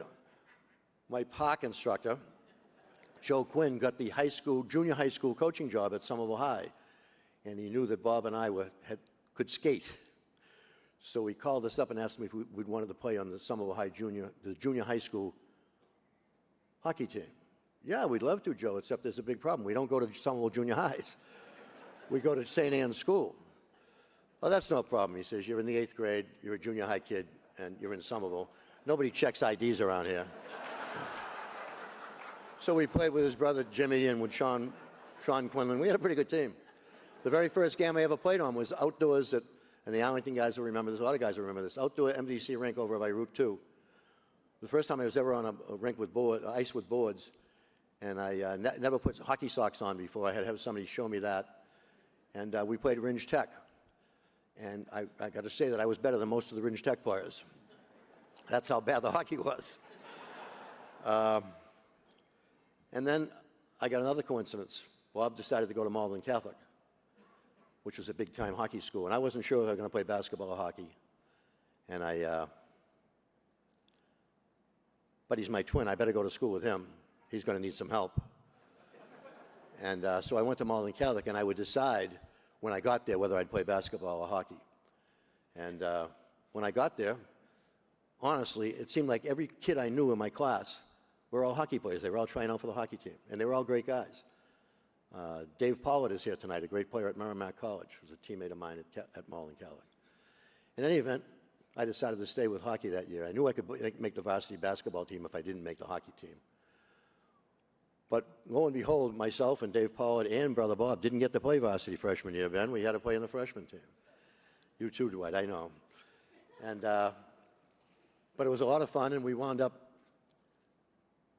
I was on the varsity the next year, and we had a real good team. And I was into hockey now. There was no basketball in my mind anymore. I was into hockey. And then I had some technical difficulties at Malden Catholic, and I was asked to leave. And I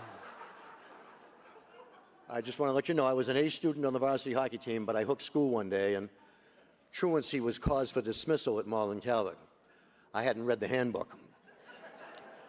In any event, I was out of MC, and now another coincidence, Joe Quinn, my junior high coach, illegally, just got the job at Catholic Memorial. And I went to Catholic Memorial to play with Joe, and it was a great break for me because he was a great coach. And another thing that was a great break was Joe was a former BU hockey captain. And Joe kept kind of pushing me towards BU, and I was going to go anybody was interested in me. And I know that Joe talked to Jack Kelly about maybe being interested in recruiting myself. Another coincidence, which is even more important, was that my mother's best friend, Grace Kelly, not the movie star, but Grace Kelly lived directly across the street from us, and she was Jack's cousin. And she kept telling Jack that you ought to recruit the Parker boys. They're good hockey players. She didn't know anything about hockey. And lo and behold, Jack entered my life, and that was one of the greatest things that ever happened to me. I got a scholarship to go to Boston University and play for Jack Kelly. And to this day, I think he was the best professor I ever had in college.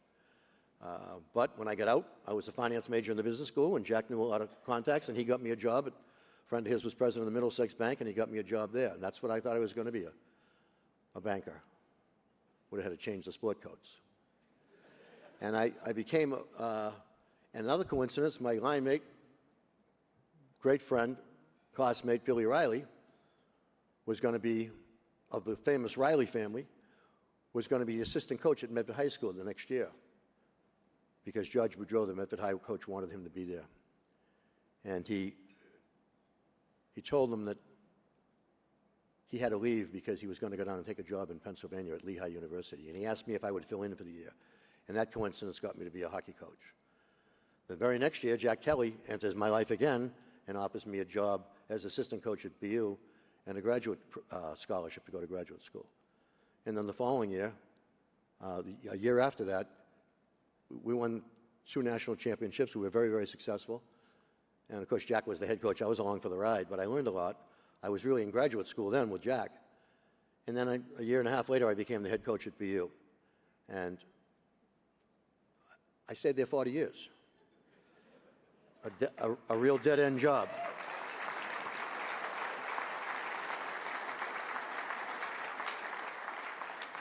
Now, you don't stay as a hockey coach for 40 years unless you win hockey games. And we won a lot of hockey games. And the reason why we won a lot of hockey games is because we had a lot of great players. And the reason why we had a lot of great players is because we had a lot of great assistant coaches. Ben was one. And I'm really proud to have a whole bunch of my former assistants, and there's a lot of them, but a bunch of my former assistants here tonight, and I'd like to have them all stand up for me, please.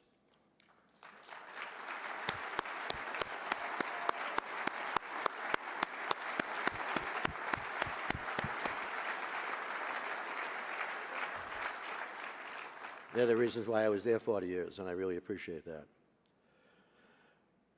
I do believe that another reason why I was successful at BU is because BU wanted to have a good hockey team. And over the years, we had great administrators, great ADs, great fellow coaches that coached other sports, but also great presidents that wanted BU to be good. If, Walter Brown Arena was built, Guinness Arena was built. They always wanted to have a good hockey team, so I was fortunate to be at BU.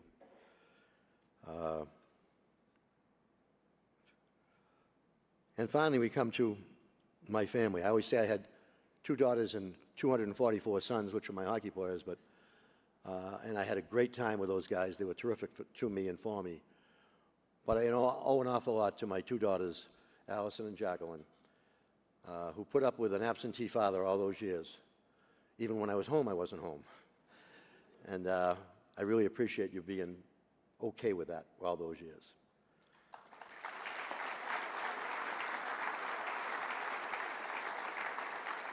By being the BU hockey coach, Allison met her husband. Actually, they both did it one time. But Jacqueline met her husband, Scott LaChance, and produced some pretty good family here we'll get to in a second. But everybody's alluded to it's a hard job, and you have to have support at home. And my wife, Jackie, was just absolutely terrific to me all those years.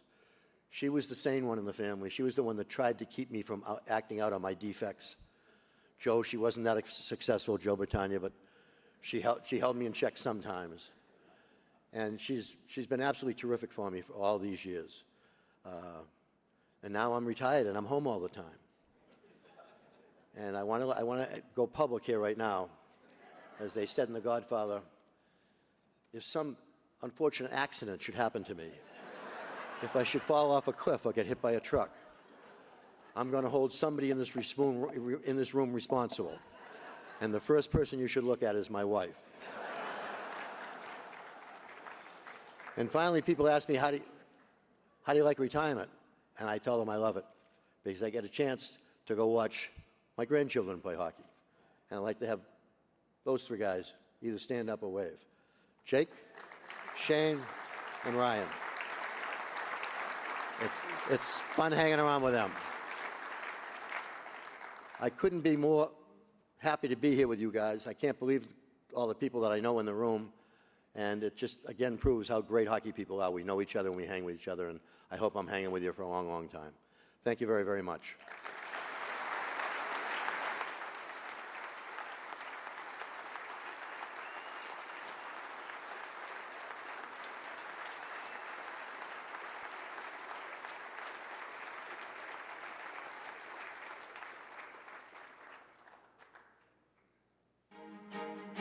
This was the first time women's hockey was in the Olympics, was 1998. Coach Smith really helped pave the way that year to help us achieve and win that gold medal. Mertz feeding Sandra White, back to Ulian, shot, score! The U.S. are on the board first. That team was special, and it was special because of not just the players, but the staff. We all work together, and that comes from leadership, and that comes from your coach. Coach Smith, he was extremely strict at times when he wanted to get the most of you, but he also had this extreme soft side to him. I remember even before the 98 gold medal game, it was Valentine's Day, and he pulled out a bag of like chocolate hearts and handed them to all of us. And you're like, oh my God, this, he really cares for us. Coach Smith believed in us, and that helped us believe in ourselves. So coming into the gold medal game, there was no question. We know our rules, and he just was standing back saying, go out there and do it. The horn goes. With stripes on their jerseys and stars in their eyes, the Americans win the gold in women's Olympic hockey. It was the crowning achievement in a storied coaching career. But Ben Smith's path toward American hockey immortality started 30 years earlier at Harvard University. After playing every position except goalie for the Crimson, it was former coach Cooney Weiland who convinced Smith to enter the coaching profession. Described by his players as a direct and passionate perfectionist, Smith's decorated tenure as head coach saw Team USA win a total of 9 medals, including 2 gold. And while Smith's high-profile exploits as a women's hockey coach gained him enshrinement into the IIHF Hall of Fame, his resume extends far beyond a single brilliant decade. After graduating from Harvard, Smith joined Jack Parker's staff at Boston University. During his 9 seasons behind the bench, the Terriers made 3 NCAA tournaments and won 4 Beanpot titles. Ben Smith was a great assistant coach at the time. He was, I think, a great complement to Coach Parker. Both of those guys had such great knowledge of the game and an ability to teach it. He became a head coach for the first time with Dartmouth College before moving on to the same role at Northeastern, where he led the Huskies to an NCAA tournament appearance. Smith hit the international stage with Team USA at a time when tensions between American hockey powers in the East and West threatened the national program's success. Smith proved to be an elixir for those tensions, helping to change the atmosphere of American hockey, making it one family and a true national team.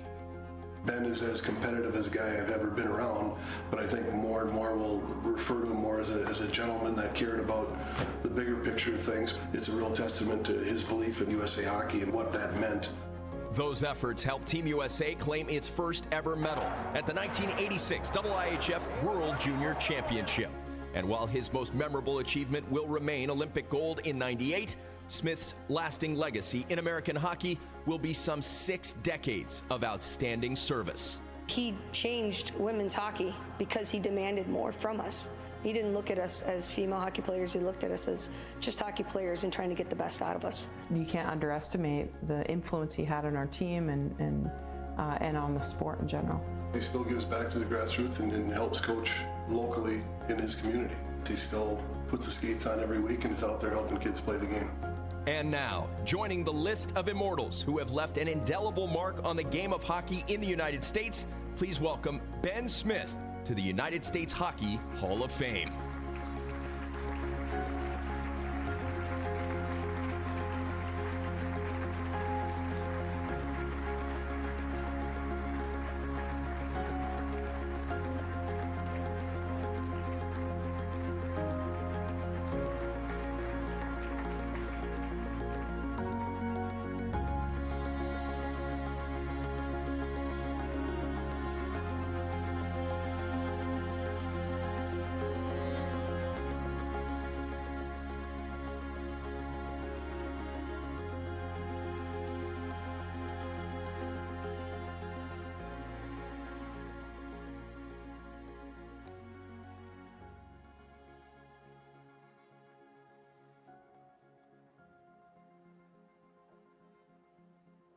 Thank you very much. Excited to be here for this memorable evening for all of the class inductees and for the Lester Patrick Award winners. I'm thankful for the committee, and I know in these polarized times across America, where there's divisiveness, I hope there's no recount.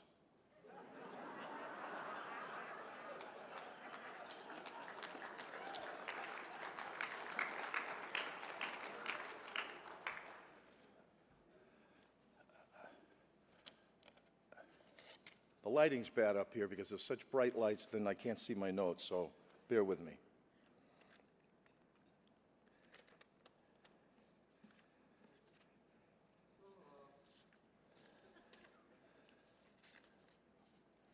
It gets hot up here. Maybe Steve could lend me a scarf.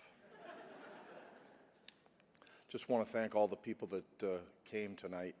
It certainly is a full house and lots of family and friends and former teammates, line mates, defense partners, former opponents, former players, and most importantly, friends and family. Awfully nice words from Lou Vero. And in fact, tonight I'm wearing a special tie. I wore this tie when Lou was inducted 4 years ago in Minnesota. And it was a huge audience that night.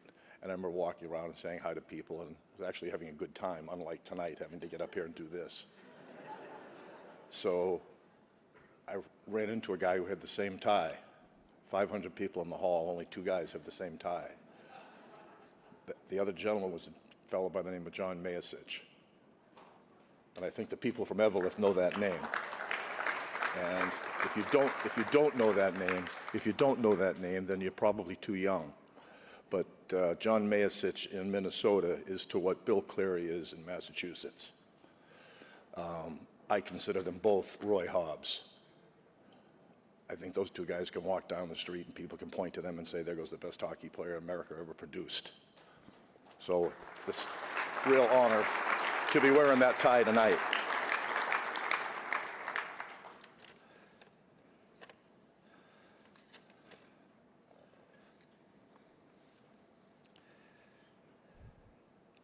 I'm really excited that My wife Julie is here tonight. She met my mom back a few years ago, and the first time she met, I remember Mom saying the next day, "Wow, she's a good eater." And in our family, that's as high a compliment as you can achieve. But she also said she speaks your language. So I feel very, very fortunate to have somebody that can understand me, because some of my former players could probably tell you, especially the women, I don't think they knew half the time what I was saying, which is probably why they were so successful. And it's one of the differences that I noticed with men and women's hockey. I get that question for the last 20 years. The one big difference that was so scary is that the women would listen. So you could go into a men's locker room and go, "We got to get the backside wing doing this, we got to do this, we got to change faster, we got to do this, got to do that." You walk out of the room, the players all throw the tape down, but they're not paying a goddamn bit of attention. But you say one thing to the women and they take it to heart. So I just stopped going in the dressing room. And things seem to turn out all right.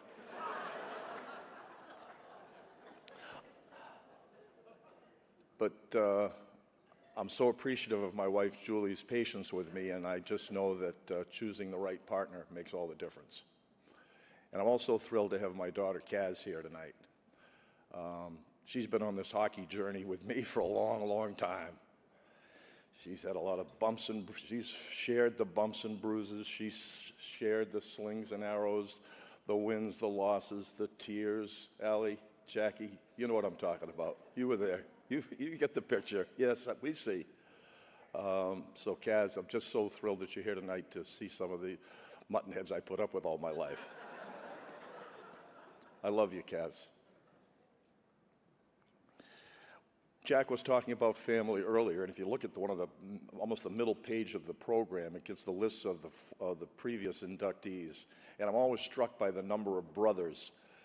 And now, as we move into the future, we're going to have brothers and sisters, because I think Cammie Granato is already in the hall, and I know her brothers will be banging on the doors pretty soon. So it's a sport that really does seem to have an abundance of family ties, and I guess because we all have to, get a pair of skates, we're very dependent upon Mom and Dad, and it's something that just permeates that feeling that I think Jack was talking about family and how special hockey is. It's a close-knit group.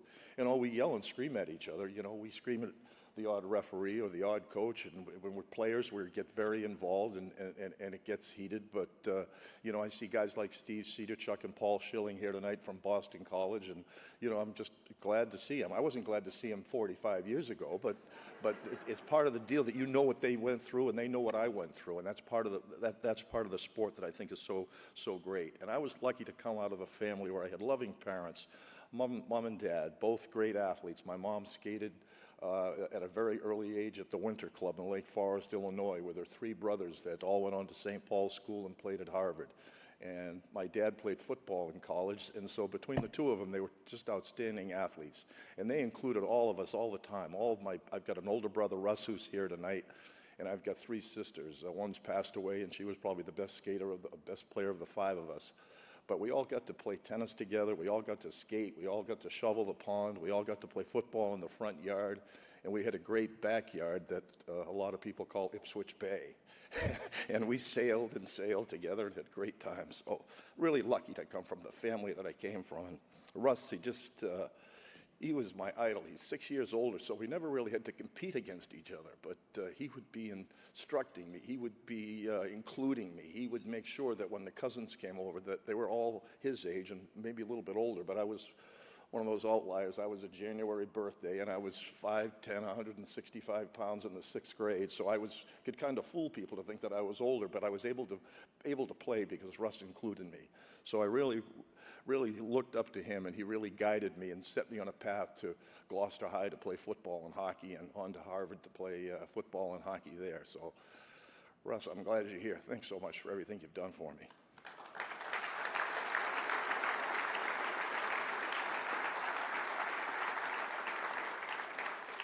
So those early years took me through into the next phase of my life and my journey, and it has been a hockey journey. I ran into the next part of my winding road was running into Tim Taylor and hooking up with him, and then I felt like I was getting a master's degree in coaching, and then after 5 years at Yale, I moved on to Boston University with Jack, and just had a fabulous time coaching with him. We became great friends, and I felt like I got a doctorate there at Boston University. And Louis was giving me some real nice credit there tonight about the East and the West, but one of the things that I know where I got kind of a stamp of approval by people nationally in the sport was because they figured if this guy Smith if he'd been around Tim Taylor and Jack Parker, he's got to be a pretty square shooter. So I really appreciate what those guys were able to put their stamp of okay on my forehead. And then the next avenue was running into one of my dear friends, Art Berglund.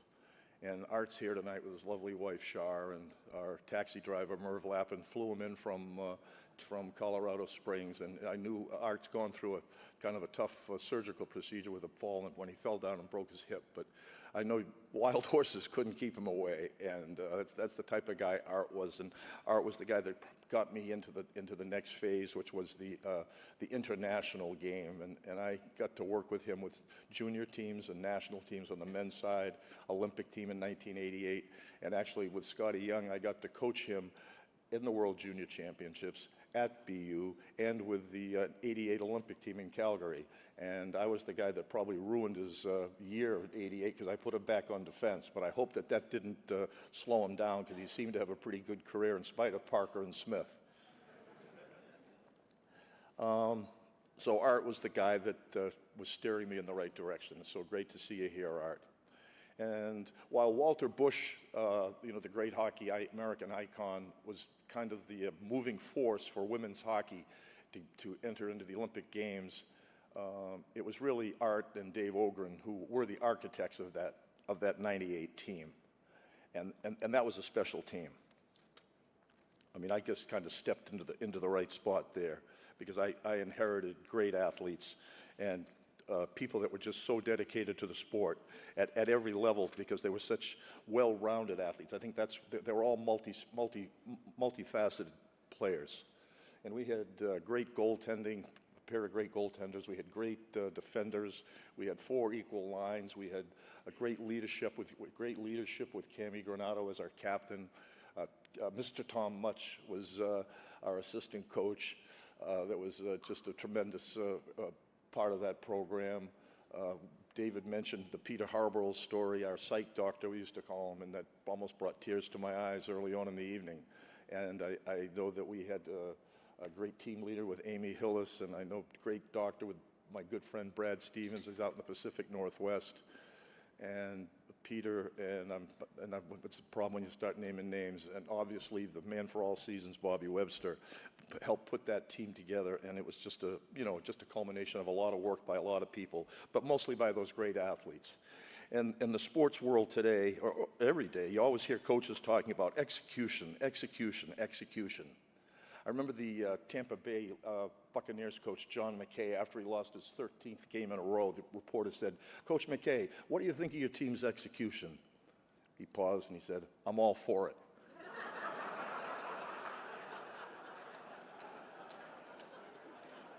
Well, after we won the gold medal in Nagano, the great Canadian coach Claire Drake, who was the mentoring coach for the Canadian program, came up to me afterwards and said, "Coach, we played you guys 15 times, so you had no surprises for us. You just out-executed us." And that was a tribute to those players. And before I go, I just wanted to let you, I want to make sure that people always have the correct outlook of that 98 team. It burns my ass when somebody says that was it was a big gold medal upset in Nagano, Japan. That was no upset. That was no upset. That's not fair to the Canadian team, and that's not fair to the American team. We played that team 13 times in the fall and early winter of that 97-98 season. And we headed into Nagano after 13 games. They'd won 7 and we'd won 6. We met them in the round robin. We beat them, and then we beat them in the gold medal. So we won the goddamn gold medal, and we won the series 8-7.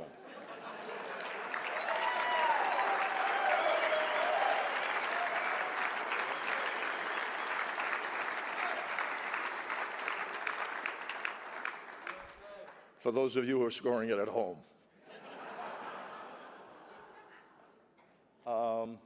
It's been quite a journey that I've had with this hockey business, and I want you all to pay attention for the next 60 days what we're doing at USA Hockey. We got the World Juniors coming up, and we've got the Olympic Games in South Korea. I'll be helping with the junior team in Buffalo, and I'll be with Jim Johansson in South Korea. And I want to thank the Hall of Fame. I want to thank you all here, and believe me, the journey's not over.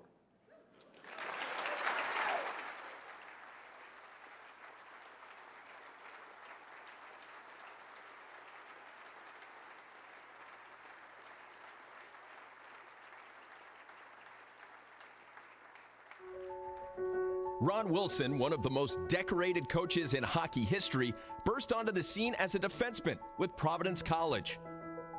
A two-time All-America selection, Wilson earned ECAC Player of the Year honors after leading the nation with 87 points. His 172 career assists with the Friars still rank among the top 25 in college hockey history. He was the best defenseman in the history of college hockey. One of the classiest, most elegant and skilled players that ever put on skates. After his time at Providence, Wilson made his mark professionally with the Toronto Maple Leafs. 2 in a row for Wilson. And Minnesota North Stars. It's right in front. Score! Wilson left alone, and the defenseman moved into the slot to beat Raggett. He also donned the red, white, and blue in 4 IIHF World Championships and captained the victorious 1988 Spengler Cup team. 5 years after his retirement as a player, Wilson became the first head coach of the Mighty Ducks of Anaheim, culminating in the franchise's first ever postseason appearance. It is all over in Anaheim. It marked the first of many postseason appearances for Wilson, including when he coached the Washington Capitals. Starting lineup, we got Ole in goal, Callie and Tinner, and we got Otzi's line starting. In the 97-98 season, Wilson led the Caps to a 17-point improvement from the year before and an Eastern Conference championship. Go out there, give it our all. We're not afraid to lose. We'll all be better for it. Let's go. Wilson led the Caps to 2 more postseason appearances before taking over the head coaching duties with the San Jose Sharks in 2002. He loves coming to the game. He loves being in the locker room. He loves kind of talking. That passion for the game, that's one of the things I remember from my first couple of years. You could always feel it. It was fiery, and it was something that showed every day, and you could really see how much he enjoyed it. In 6 Bay Area seasons, Wilson led the Sharks to 4 postseason appearances and 2 Pacific Division crowns. Here's Mike Ricci in front of the net. They score! After 4 seasons behind the bench with the Toronto Maple Leafs, Wilson ended up as the all-time winningest American head coach in National Hockey League history. On the international stage, Wilson guided Team USA to some of its brightest moments ever, including a silver medal at the 2010 Winter Olympics. And the game is tied! We have a younger group of guys with USA Hockey kind of turning over, and he was the perfect coach for that situation. I think the confidence in himself really portrayed to our team. And most recently, capping a brilliant international coaching career with a bronze medal at the 2016 IIHF World Junior Championship. But perhaps the most notable triumph came at the inaugural World Cup of Hockey, in which Team USA rallied from a 1-0 championship series deficit to win the final 2 games in Montreal. One thing Ron did extremely well is stayed focused on what his job was, what his role was, and didn't allow himself to get distracted by whatever the media was doing or whatever the public was saying, and I think that was the key. Game tied at 2. Hatcher with it. Shoots one, save, rebound, score! Amaji has conquered the tie! Ron was exemplary throughout the whole tournament. Ron and his staff did a great job in preparation to play and adjust any style. It came right into the Lions' den and beat Canada at its own game.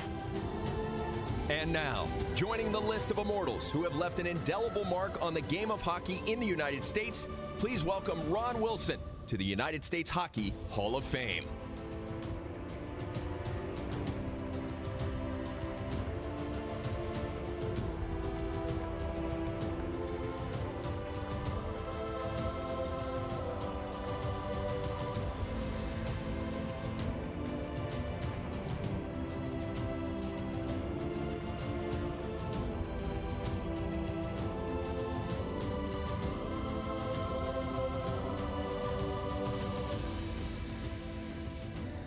Boy, this is really humbling.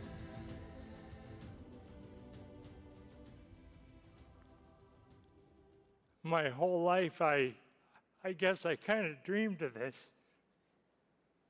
And I never thought it would come true like this. I always had, when I started hockey, I started like most of you know now. I was born in Canada, and that's where I learned the game. I was very fortunate that my dad was able to impart everything that I knew about the game, and have that kind of access to the sport that I had. All the players that he played with, I was just a little kid growing up, and I was always at my dad's footsteps. He was an NHL hockey player for a couple of years, and he got sent down to the minors. I remember he told me he was sent down for 2 weeks. Well, it turned into 13 years with Buffalo, and it wasn't Jackie Parker or Ben Smith either. It was, and that's what happened to my dad. So he got stuck in Buffalo, New York, which is a great place for us to learn how to play hockey. My brothers, Randy, and unfortunately my brother Brad can't be here, but that's where we learned to play and skate. We were always in our father's footsteps. He always was inclusive to everything that he did. We did too. My dad took a nap, we took a nap. It was a lot of fun. Well, we got a lot of naps in, I can tell you that.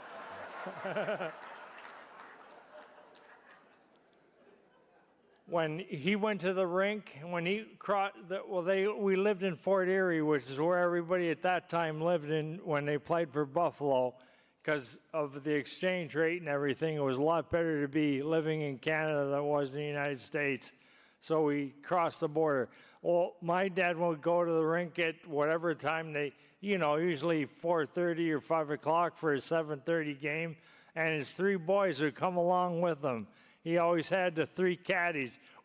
My brothers and I would go to the rink. We would be wearing our suits and everything, and we'd play tape hockey in the hallway. Or, my dad would say, "You guys hang out here before the game, and then you got to sit in your seats and watch the game." Well, we watched the game, but we couldn't care. All we wanted to do was play that little ball hockey and tape hockey. Then when my dad got to a certain age, when he ended up having a great career in Buffalo, he decided he had to start to get into coaching, and the opportunity came for him to move to the United States. So he coached in Dayton, Ohio. That's where really I got my start really in playing for USA Hockey and the Dayton Amateur Hockey Association. That's a long time ago, actually, when I think back on it now. So I got to play and do a lot of things. I was always I was as big as I was at probably 13 years old, and I had Brad and I had Randy. They were two little monkeys that I used to have to hang around with. They played a different game than I played, but I was always trying to be my dad. And I wanted to be a center iceman, and that's what I was learning to play all the way through the 2 years in Dayton. And then we moved to Rhode Island, which was a big change for us. My dad got the job in Providence in the American Hockey League. So we moved to Providence, and that's really where I got my start in terms of becoming, I turned into a defenseman, because when I was 13, 14 years old, when I was starting in high school, I was a centerman on our hockey team. We had a pretty good hockey team. We weren't like a lot of kids who all went to Mount St. Charles and LaSalle and things like that. My dad said, no, you guys go play at East Providence. East Providence, the year before we got there, he didn't win a game. But we looked at it like, we'll go to this team and we'll make them good. We'll make them a good team. And that's exactly what we did. But that first team that I played on with, my coach was Joe Sprague. He was very inspirational in my life. And we got through the regular season. I was still playing center, and I thought I was going to be my dad. Although I was a right-hand shot, he was always left-handed, so that was the fortunate thing for me. I always got everything was brand new. My brothers had to live with hand-me-downs. I think I became right-handed just to be so I could get new things all the time, which I did. So then one day we were in the playoffs when I was in high school, and a couple of our high school, they got in a car accident on the day of the first playoff game. So Joe Sprague, and to me it was brilliant what he said. Ron, why don't you play defense? And I'll get you to play a little bit more than you do playing center ice. So he turned me into a defenseman. And at the time, that's when Bobby Orr was really big. I said, well, what am I supposed to do? Play defense? He said, well, you do it, you'll be fine. Well, what he ended up doing was he created Ron Wilson, the star athlete defenseman, and I could stay on the ice all the time. I didn't have to come off the ice, and then boom, we still lost the game 6-2, but we went from getting like 20 shots on goal to ended up getting 40 shots on goal, and against us it was only like we got beat, but we only gave up 20 shots, so it was a total difference. That was the biggest break in my high school career, was becoming a defenseman. And that lasted for a couple of years, and then fortunately, that's where Lou Lamoriello came into my life. I always wanted to go to or be. When I was a kid, I would go play for anybody, and Lou made a promise to me that you just come to school, we'll build the rink, which eventually Providence College did. They built Schneider Arena, so they created a place where I could go and play. And if it wasn't for Providence College, I don't know if I would have had the kind of career that I did. I could have gone to BU. I could have gone to Harvard. I remember I thought I'd go to Harvard, Brown, Yale, one of the Ivy League schools, and I was accepted at all those schools. And everybody always asked me, why'd you go to Providence College? Well, for some reason, I was smart enough as a kid to realize that Lou Lamoriello had really what it took to be a coach. He had curfews and a lot of things that everybody always criticized me for. Why do you want to go play for Lou Lamoriello? You're going to have, we ended up having curfews. He had the schedule rigged, so we went to bed every night, 2 nights before a game. It was a lot of fun, but it wasn't a big deal to me, but it was a big deal to a lot of the guys I played with, I can tell you that. But at Providence, the great thing about Lou Lamoriello, he was a very disciplined coach, but he allowed me to play the game that I was blessed with. I could skate and I could stick handle, I could score goals, I could do pretty much whatever I wanted except beat BU in the end. I couldn't beat BU because of Jackie Parker. But we had a lot of fun at Providence, so that ended up making my college career complete, going to Providence College. I became a professional player. I played in Toronto, and I thought I had a really great career, and then after 3 years of bouncing around like a toilet seat like my dad was when he was a player, I just got sick of it, and I had an opportunity to go to Switzerland. A lot of people frowned on it, but Switzerland was the best thing that I ever did. I went over there and I ended up playing in Switzerland for the next 6 years. But while I was in Switzerland, that's when Brian Burke became an agent. He actually, I was playing in Switzerland and he made a deal. I didn't have any idea that he did this. He made a deal for me to come back and play with the Minnesota North Stars. So he called me one time. He was trying to call me. We won a championship. I actually played with my brother Randy in Davos, but then Randy's nemesis came and joined me. Randy went to Bern, and I ended up with Lance Nethery, and that's another story altogether. Lance Nethery had scored a big playoff goal against Providence College. It prevented Providence College 2 years later from advancing to the Boston Garden ECAC finals. But that's another story. I could stand here and tell you 1,000 stories, but my first chance with I was still a Canadian. But when I actually had left Providence College, it was my good friend Art Berglund who saw. That's back when the U.S. didn't have many good hockey players. We had we had decent college players, but Art had the idea, right, well, why don't you become an American? So I said, sure, I don't want to be a Canadian anymore.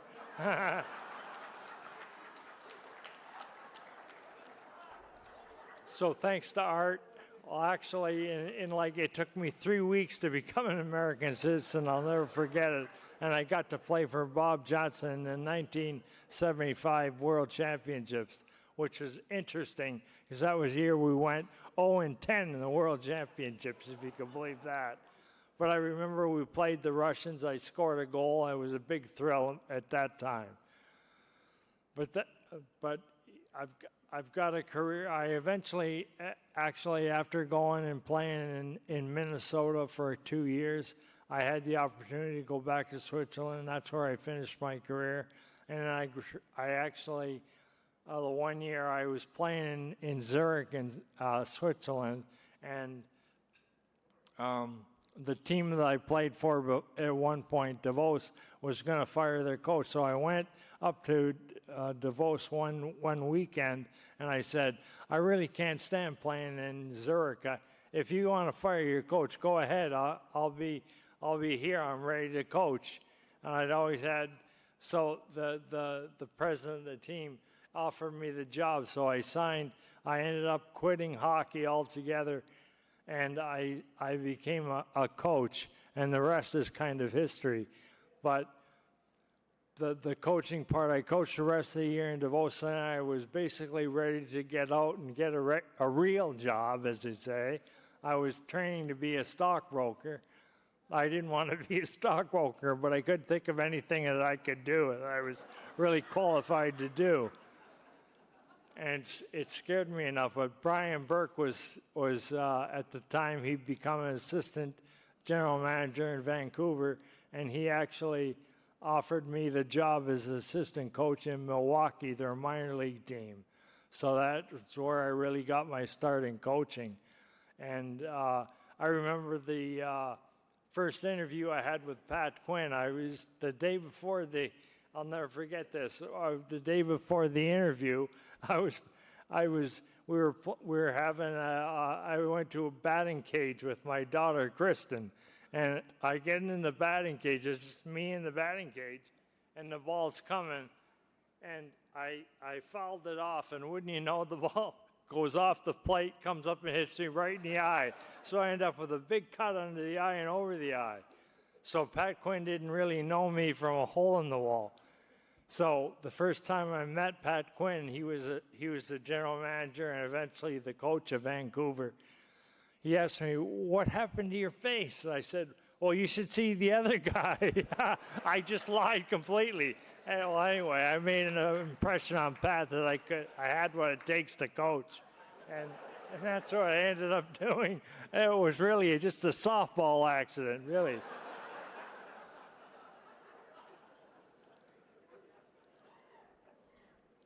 And that, well, because of Brian's involvement with Vancouver, I eventually became an assistant coach to Pat Quinn, and that's where I started my coaching career. I worked for 3 years for Pat Quinn, and through the luck of the draw, that's when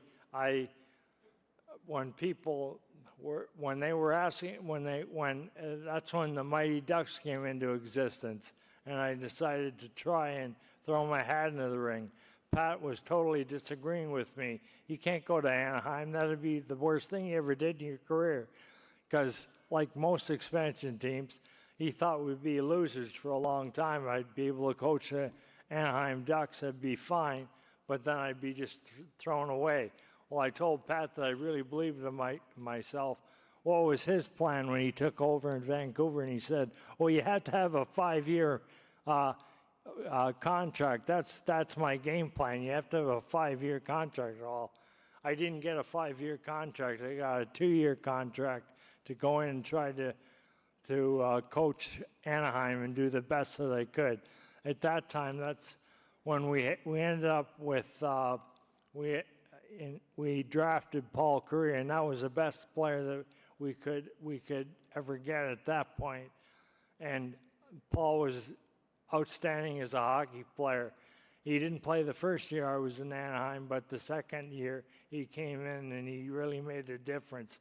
He just got inducted into the actual NHL Hall of Fame, and it was great to see he and Teemu Selanne, who we picked up later on when I was 2 years. Well, I spent a couple years in Anaheim, which was really rewarding. And the last year I ended up getting fired, but that's a story for another day.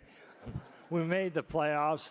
We got beat in the first round, actually the second round. We got beat by Detroit in the second round, but we still made the playoffs. But I ended up getting fired. I had to apply for some other coaching jobs. I was starting to build a reputation.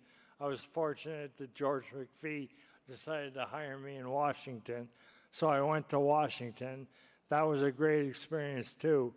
You saw the pictures I had Ole Kolzig in goal, Peter Bondra, a lot of good players I got to play with or coach with.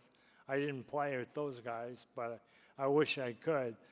And then after 5 years in Washington, the San Jose Sharks job was available. I've been fired by Washington along the way. But I got to go to San Jose, and that was really a lot of fun. We ended up doing a lot of good things in San Jose. I recently coached in Toronto, and that was too much. An American coaching, an American who's really Canadian, they didn't really want to hear that, but I did throw that out at them. In fact, I still have 2 passports. So I remember when I got hired, I opened the press conference, I put the 2 passports down. I'm whatever you guys want me to be.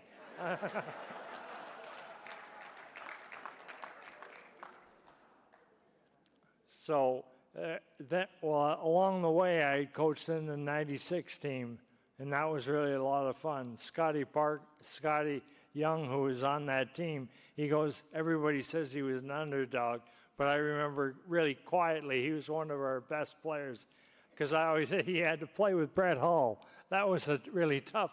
That was a sorry. Okay, I have 2 good players. You play Dougie Wade and Brett Hull, and then you've got to do all the back checking, Scotty. That's what an underrated player means. He does all the back checking.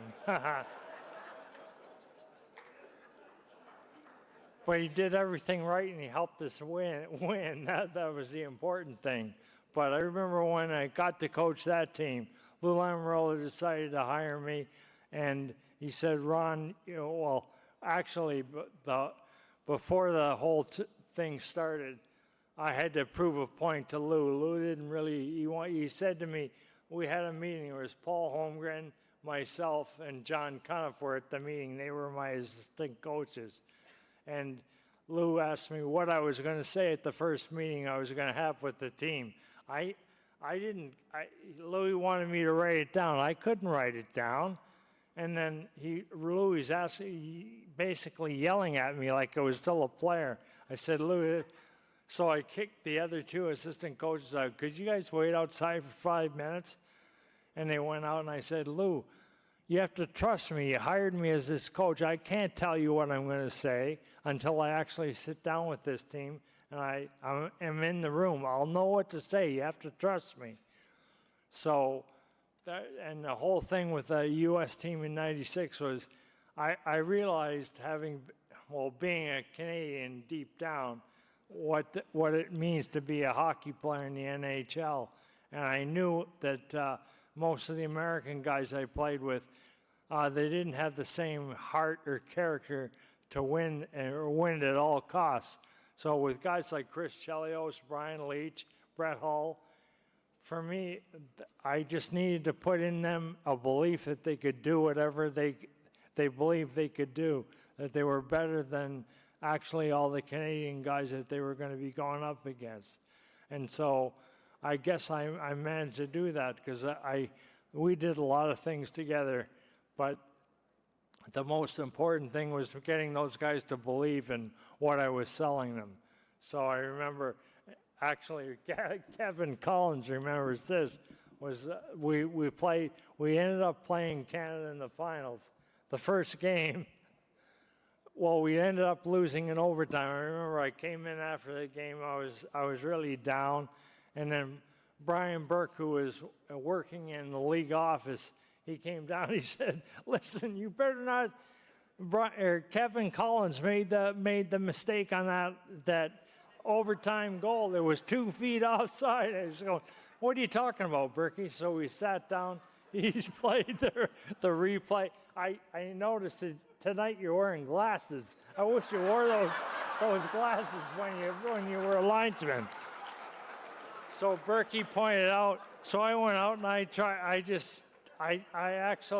remember saying to the press after the game, I don't care that the goal was offside. We didn't deserve to win the game. We didn't do all the little things that it would take to win a game like that. So I guess because of Brian Burke, I let you off the hook. I never did. But that was it for Kevin. Kevin, I don't think refereed any more games. But the next year at the start of the season when I was coaching Washington, when I had the first time I seen Kevin, he comes skating by. I said, "You still owe me 2 feet, you bastard." Well, Kevin, I mean, his integrity was really good. He didn't ever give me the 2 feet. In fact, he still owes me.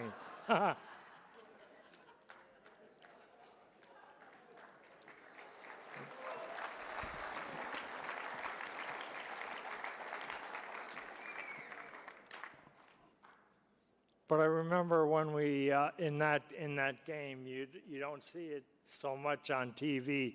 But I remember the final game being in Canada was a really huge deal.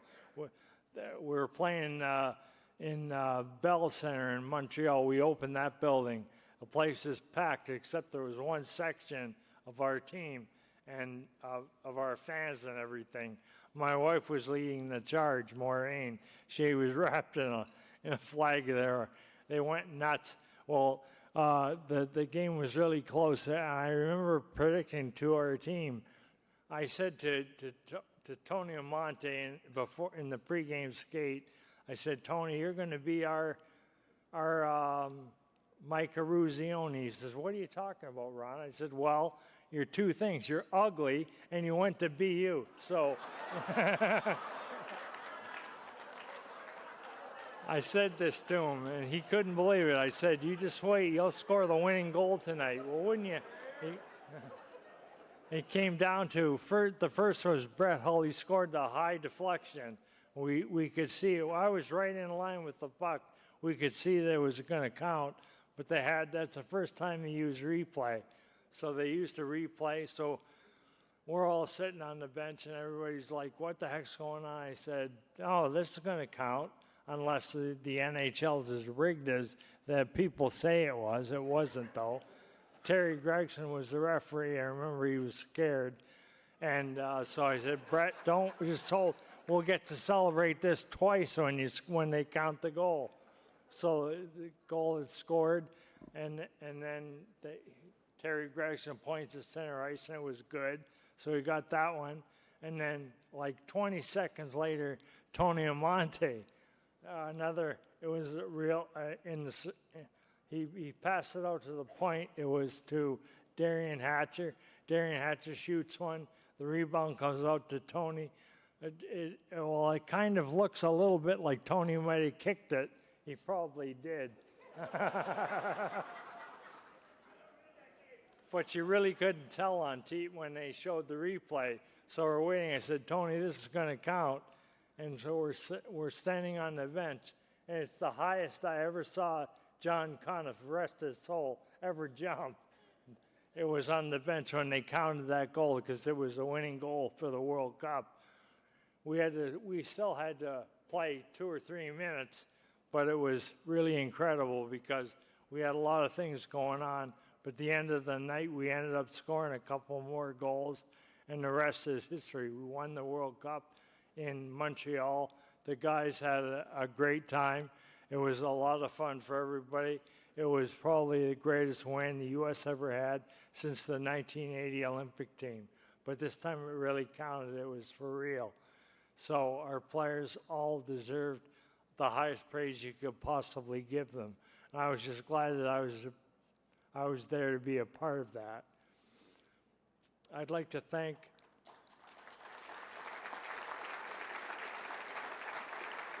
I'm hearing guys talk about they've been married for 30 years or 40 years.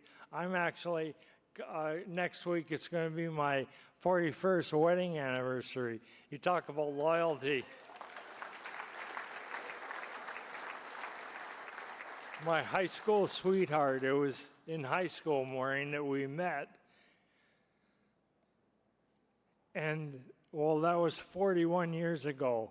Actually, yeah, just about now. It was December 18th, 1976. We got married. It was the greatest moment of my life, and you're still there. This last year's been hell for you. I suffered a stroke a week after the Hall of Fame dinner last year, and it turned my life upside down. I remember one day I woke up and I threw up. I thought I just had the flu. Well, that was what I thought. The doctor was different. He said, Ron, you've suffered a stroke. I said, a stroke? Well, I had to go to the hospital. And it was really then that I knew, I thought my life was over, basically. But because of my wife, Maureen, and especially my 2 daughters, Kristen and Lauren, I've been able to recover to the point like I'm like this. I can at least stand here and make a fool of myself.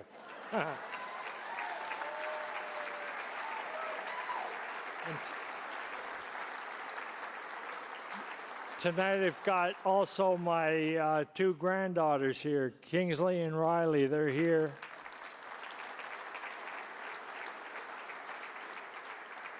They're not hockey players. That's the one thing I always regretted, is that my daughters, who are pretty athletic, never played hockey. I just didn't believe that girls should play hockey. Although, what did I know, right? But it's been a lot of fun to have this honor, and I know my brothers are very proud too. And I want to say it's been just an honor to stand here and tell a few tales from my hockey past. But I just want to thank everybody for your attention. Thank you.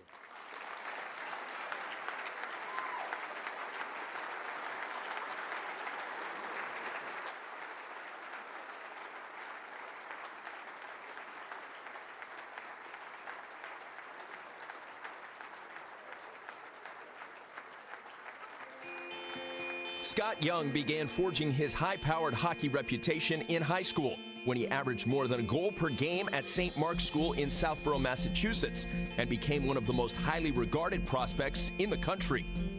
Well, Scotty's one of those guys, grew up around Boston and, found a way to, to be a high draft pick. Was never satisfied by just being in the game.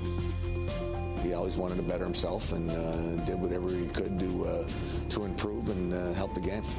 Young played 2 seasons for the Boston University Terriers, earning Hockey East Rookie of the Year honors as a freshman. Prior to starring at BU, And despite being only 17 years old, Young's precocious offensive prowess earned him a spot on the '85 United States national junior team. And only a year later, he helped Team USA win its first ever medal at the IIHF World Junior Championship, marking the beginning of a long and productive international career in red, white, and blue. And now Housey, he comes in with a shot. Stopped by Heavy Bolin, scramble for it. It's a goal. They're going to give it to Scott Young for the Americans. The Olympic stage would shine its light brightly on Young as he represented Team USA in 3 Olympic Games, including in 2002 when he helped the United States earn a silver medal in Salt Lake City. In total, Young tallied 15 points in 20 Olympic Games. He picks up Scott Young in a 2-on-1. Pass is slow. Young up with it. Richter scores! He also represented the United States in 3 World Championships and helped author one of the greatest moments in American hockey history as a member of the '96 World Cup of Hockey championship team. Until '96, we had never come out on top of the Canadian team, and it was a big boost for U.S. hockey. Players like Scott, we had the depth that we thought we had lacked all those years. It was just one of those things where everything went right, we just happened to have the right chemistry and got us over the hump. On the NHL ice, Young spent 17 seasons with 6 different franchises, possessing the ability to be effective in any role on any line. I think Scotty developed as a really consistent player. You can use him in a lot of different situations. He had pop off his shot. He could shoot it harder than anybody. Young now back in, shooting. He led by example, played hard. He's an up and down winger. He was really dependable, both ends of the ice. Really knowledgeable kid about the game, a really smart player, and it showed on the ice. Perhaps best known for his versatility, Young played both forward and defense at various points in his career and was a valuable contributor on the power play and the penalty kill. He was known as a little bit of a defenseman and a forward. We used him in different situations, but his shot was always lethal. Young hoisted Lord Stanley's Cup twice with the Pittsburgh Penguins and 5 years later with the Colorado Avalanche. And he ranks in the top 20 all-time among American players in 3 categories: goals, assists, and games played. And now, joining the list of immortals who have left an indelible mark on the game of hockey in the United States, please welcome Scott Young to the United States Hockey Hall of Fame.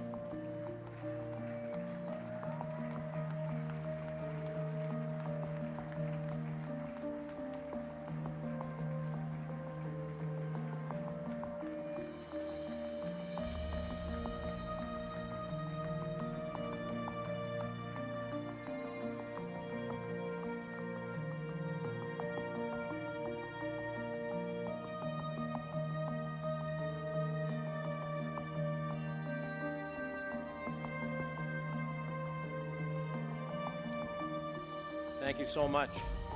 It's an incredible honor to be here with all the gentlemen on the stage.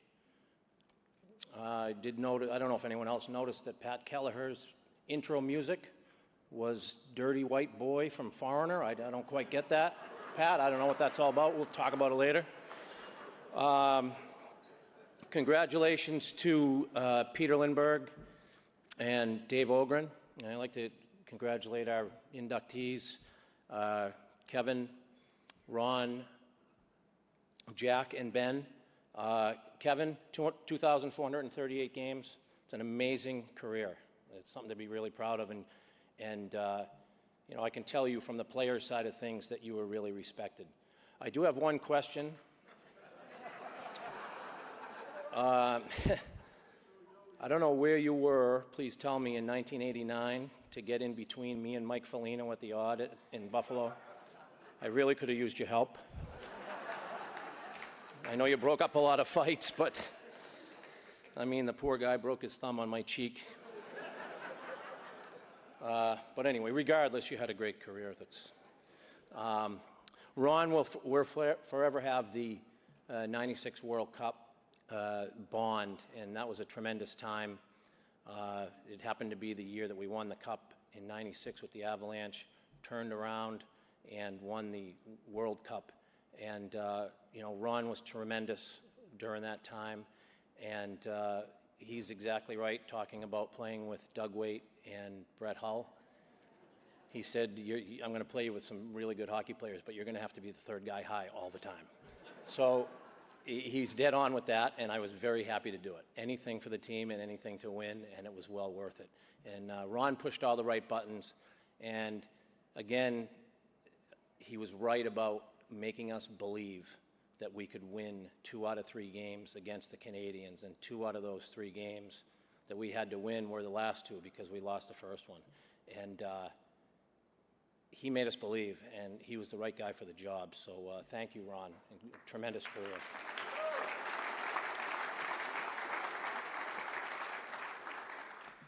Jack Parker, absolutely tremendous career. I loved playing for you, and what I can talk about was my recruiting trip. I went on about 4 recruiting trips, and I think BU was my last trip. And I sat across the desk from Jack at Walter Brown Arena, and within 5 minutes of him talking to me, I knew that I wanted to play hockey for Jack Parker at Boston University. He just had that electric, motivating personality, and there was never a regret for me going to Boston University. It was tremendous to be able to play for a guy like Jack. And when I was lucky enough to work at Boston University for the past 3 years, and I would tell recruits that came to see us that we were trying to get, and I would tell them, listen, you're going to visit a lot of schools, and you should visit a lot of schools. You're going to know when you sit down with the right coach that that's the right guy and that's who you want to play for. You're going to know. You're going to feel it, and that's how I felt with Jack Parker. So thank you so much, Jack.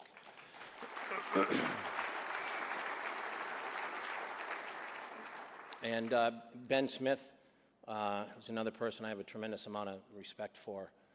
Ben did make me into a defenseman that I wasn't too happy about it for the Olympic team in '88, but he recruited me to BU.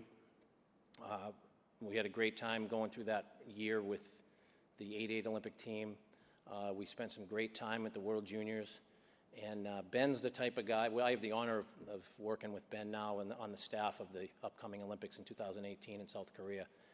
And Ben's the type of guy that when I talk to him, I leave the conversation and I feel smarter.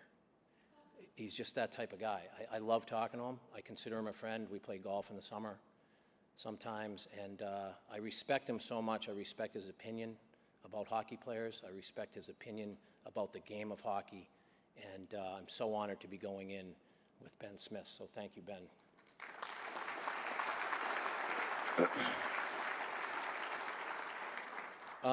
And a big thank you to USA Hockey. USA Hockey, and not just for being elected here to the Hall of Fame, which is obviously a tremendous honor, but thank you for the experiences, and thank you for the opportunities. And what I think of when I think of my first experience wearing the USA Hockey uniform was in 1985. I think it was mentioned in the World Juniors. And I was still a senior in high school. And believe it or not, I didn't know anything about the World Juniors. I mean, that sounds crazy nowadays because everybody knows everything in the hockey world about World Juniors and the gold medal from last year and with the internet and all the social media.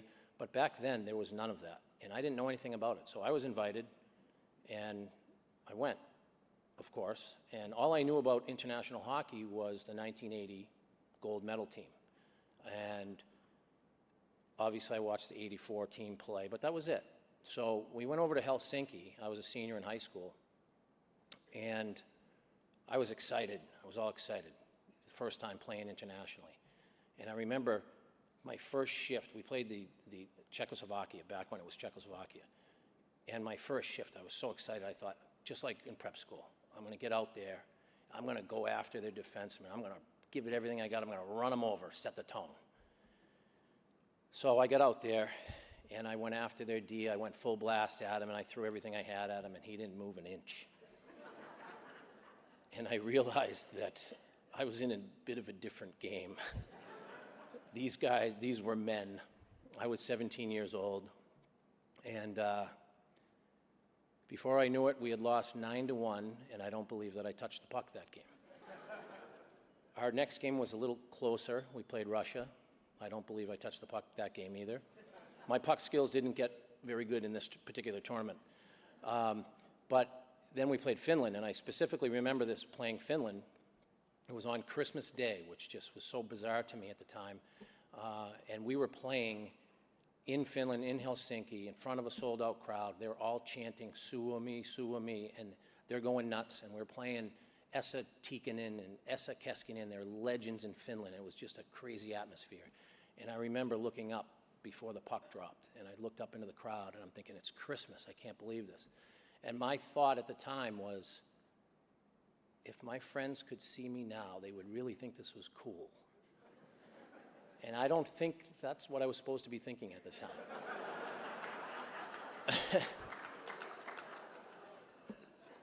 But the point is, USA Hockey had a vision, and they had a plan.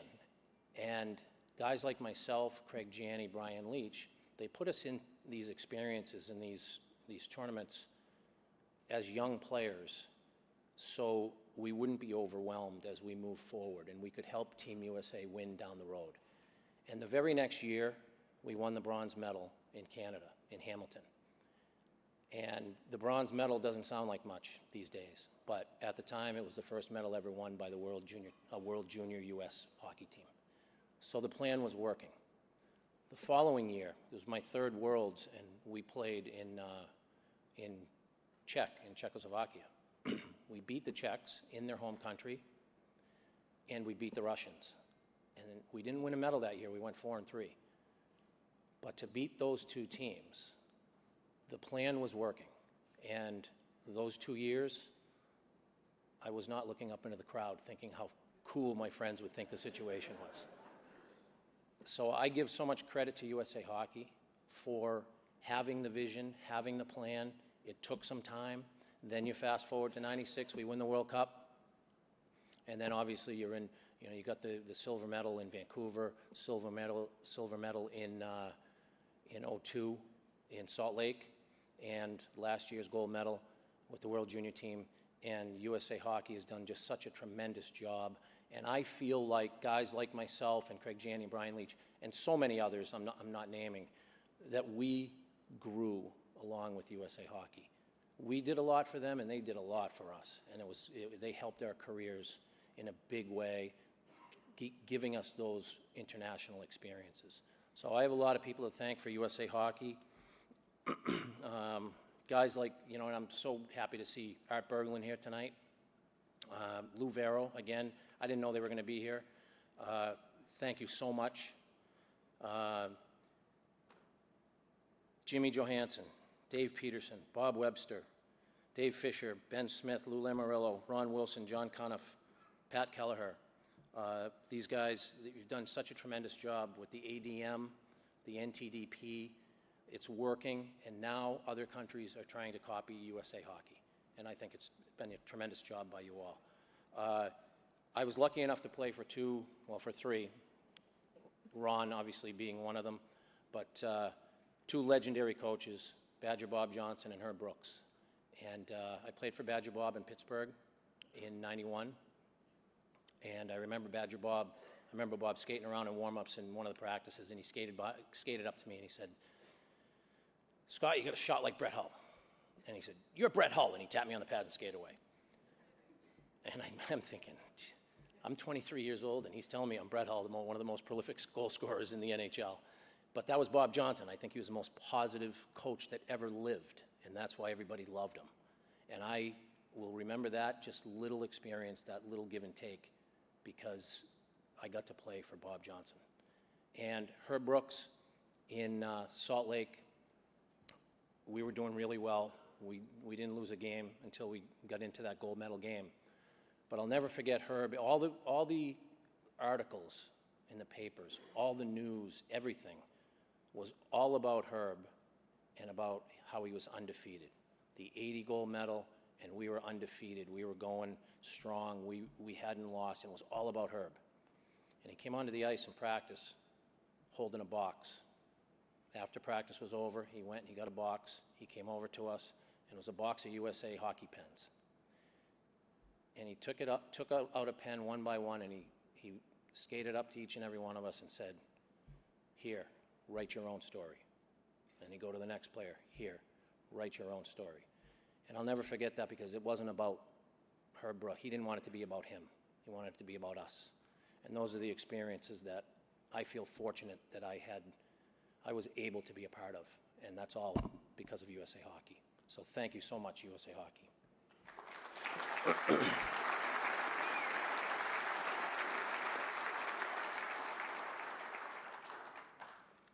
And finally, my biggest thank you is to my parents. And my mom's here tonight. She's 85 years old, and she's doing great. And my dad passed in '99, but not before seeing a lot of hockey. And my parents, you know, yes, I'm going to give them the typical thank you for skipping their vacations and driving to Canada and waking up early at 4 in the morning and driving me to the rink. And those are all the typical thank yous that most hockey parents go through. And they did all that. But what I want to emphasize that my parents did with me, it was their attitude and their expectations. They didn't have any expectations. There was never a plan. There was never a plan of, oh, you got to go play for this coach because he's the one that will teach you how to skate the best. And you got to go to this prep school because that's the one that will get you a D1 scholarship. Or, yeah, if you get a D1 scholarship, maybe you can get drafted into the NHL. There was nothing. There was none of that. They just wanted me to enjoy playing hockey, and they loved watching me play hockey. That was it. There was nothing else. And I'll tell you one quick story about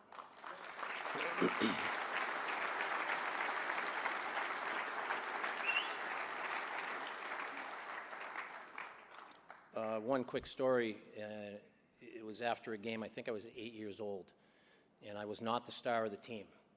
There was a kid on the team, and we all know, you know, youth hockey, there's a player that always has the puck, scores all the goals, and he was a great hockey player. We were 8. I think I scored probably 3 goals that year, and every one of them I was on top of the world. It made my week, made my month. But I came out of a game. My parents went to every single game. I knew they'd be there every game, and I came out of a game, and I was disappointed. Why, I don't quite remember, but I was disappointed. I was a little bit down. So the next day, we had a practice, and my dad took me to practice. And I got out to the car, and my dad said, "Get in. I want to show you something." So I got in the car, I got in the car, and I think we had some old jalopy Volkswagen, but we had an 8-track player. So my dad slid the 8-track in. He said, "I want to play a song for you." So he went out and he bought an 8-track. He didn't know a lot about music, but he went out and he bought an 8-track, and he said, "I want you to hear this song." So he slid the 8-track in. I had no idea what the group was, and I had no idea what the song was, and neither did he. So he hit fast forward. And if you're familiar with the 8-track, he couldn't find the song. This went on for a while. He hit rewind, he flipped it over, he did everything he could. So after about 15 or 20 minutes, he took the 8-track out, and he started kind of laughing at himself, and he said, "I bought the wrong 8-track." So now he had to explain what he was trying to tell me. So he was trying to play me a song called "You Don't Have to Be a Star." And I don't know how many people in the room, I'm sure some. It was by Marilyn, I had to look this up, by Marilyn McCoo and Billy Davis Jr. And the lyrics were, I'm not going to sing it, but the lyrics were, "You don't have to be a star, baby, to be in my show." And that summed up my parents' attitude about me playing youth hockey. I didn't have to score goals. I didn't have to be the best player on the ice. They just wanted me to have fun. And I just have to give a massive thank you to my mom. I love you. You did it right.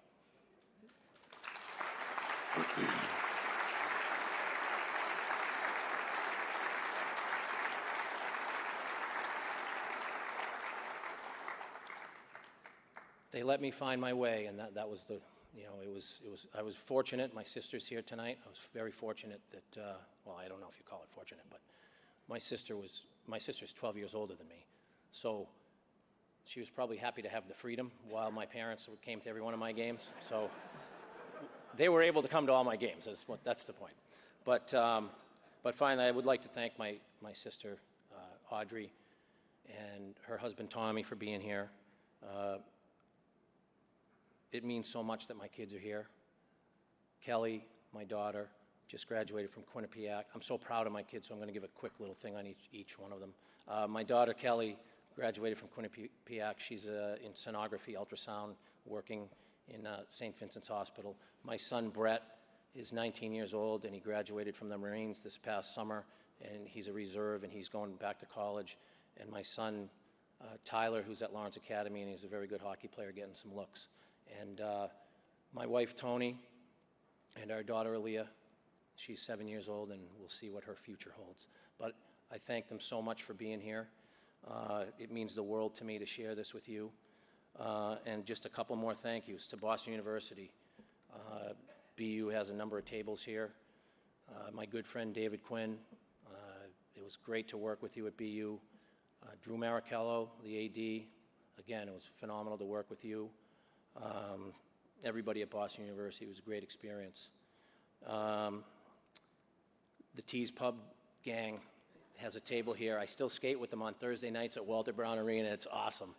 We have a great time. We've got a high range of ages, and we just have fun, and we all get a good sweat in and have the odd beer after. And also, I have a group here from my hometown of Clinton, Mass, that these are guys that I've played Little League baseball with. I've known them my whole life, and they got a table here. They tried to surprise me. It got kind of leaked a couple days ago, but they're a tremendous group. They followed me from day one, and they're awesome. They're the best. They're at table 50 back there.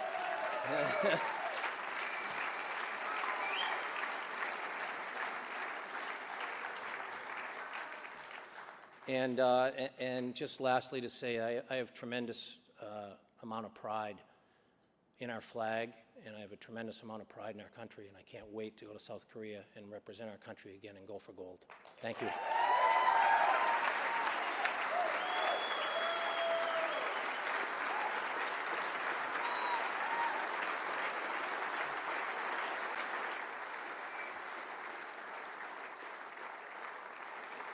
Ladies and gentlemen, there you have it.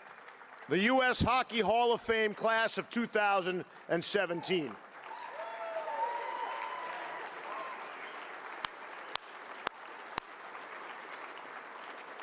Folks, I had a great time tonight. I hope you did too. Again, congratulations to the class of 2017, also to Peter Lindbergh and Dave Ogren as well. Thanks to all of our honorees here tonight. American hockey is as strong as it's ever been, and it's heading north, heading in the right direction, only on to bigger and better. So until next year,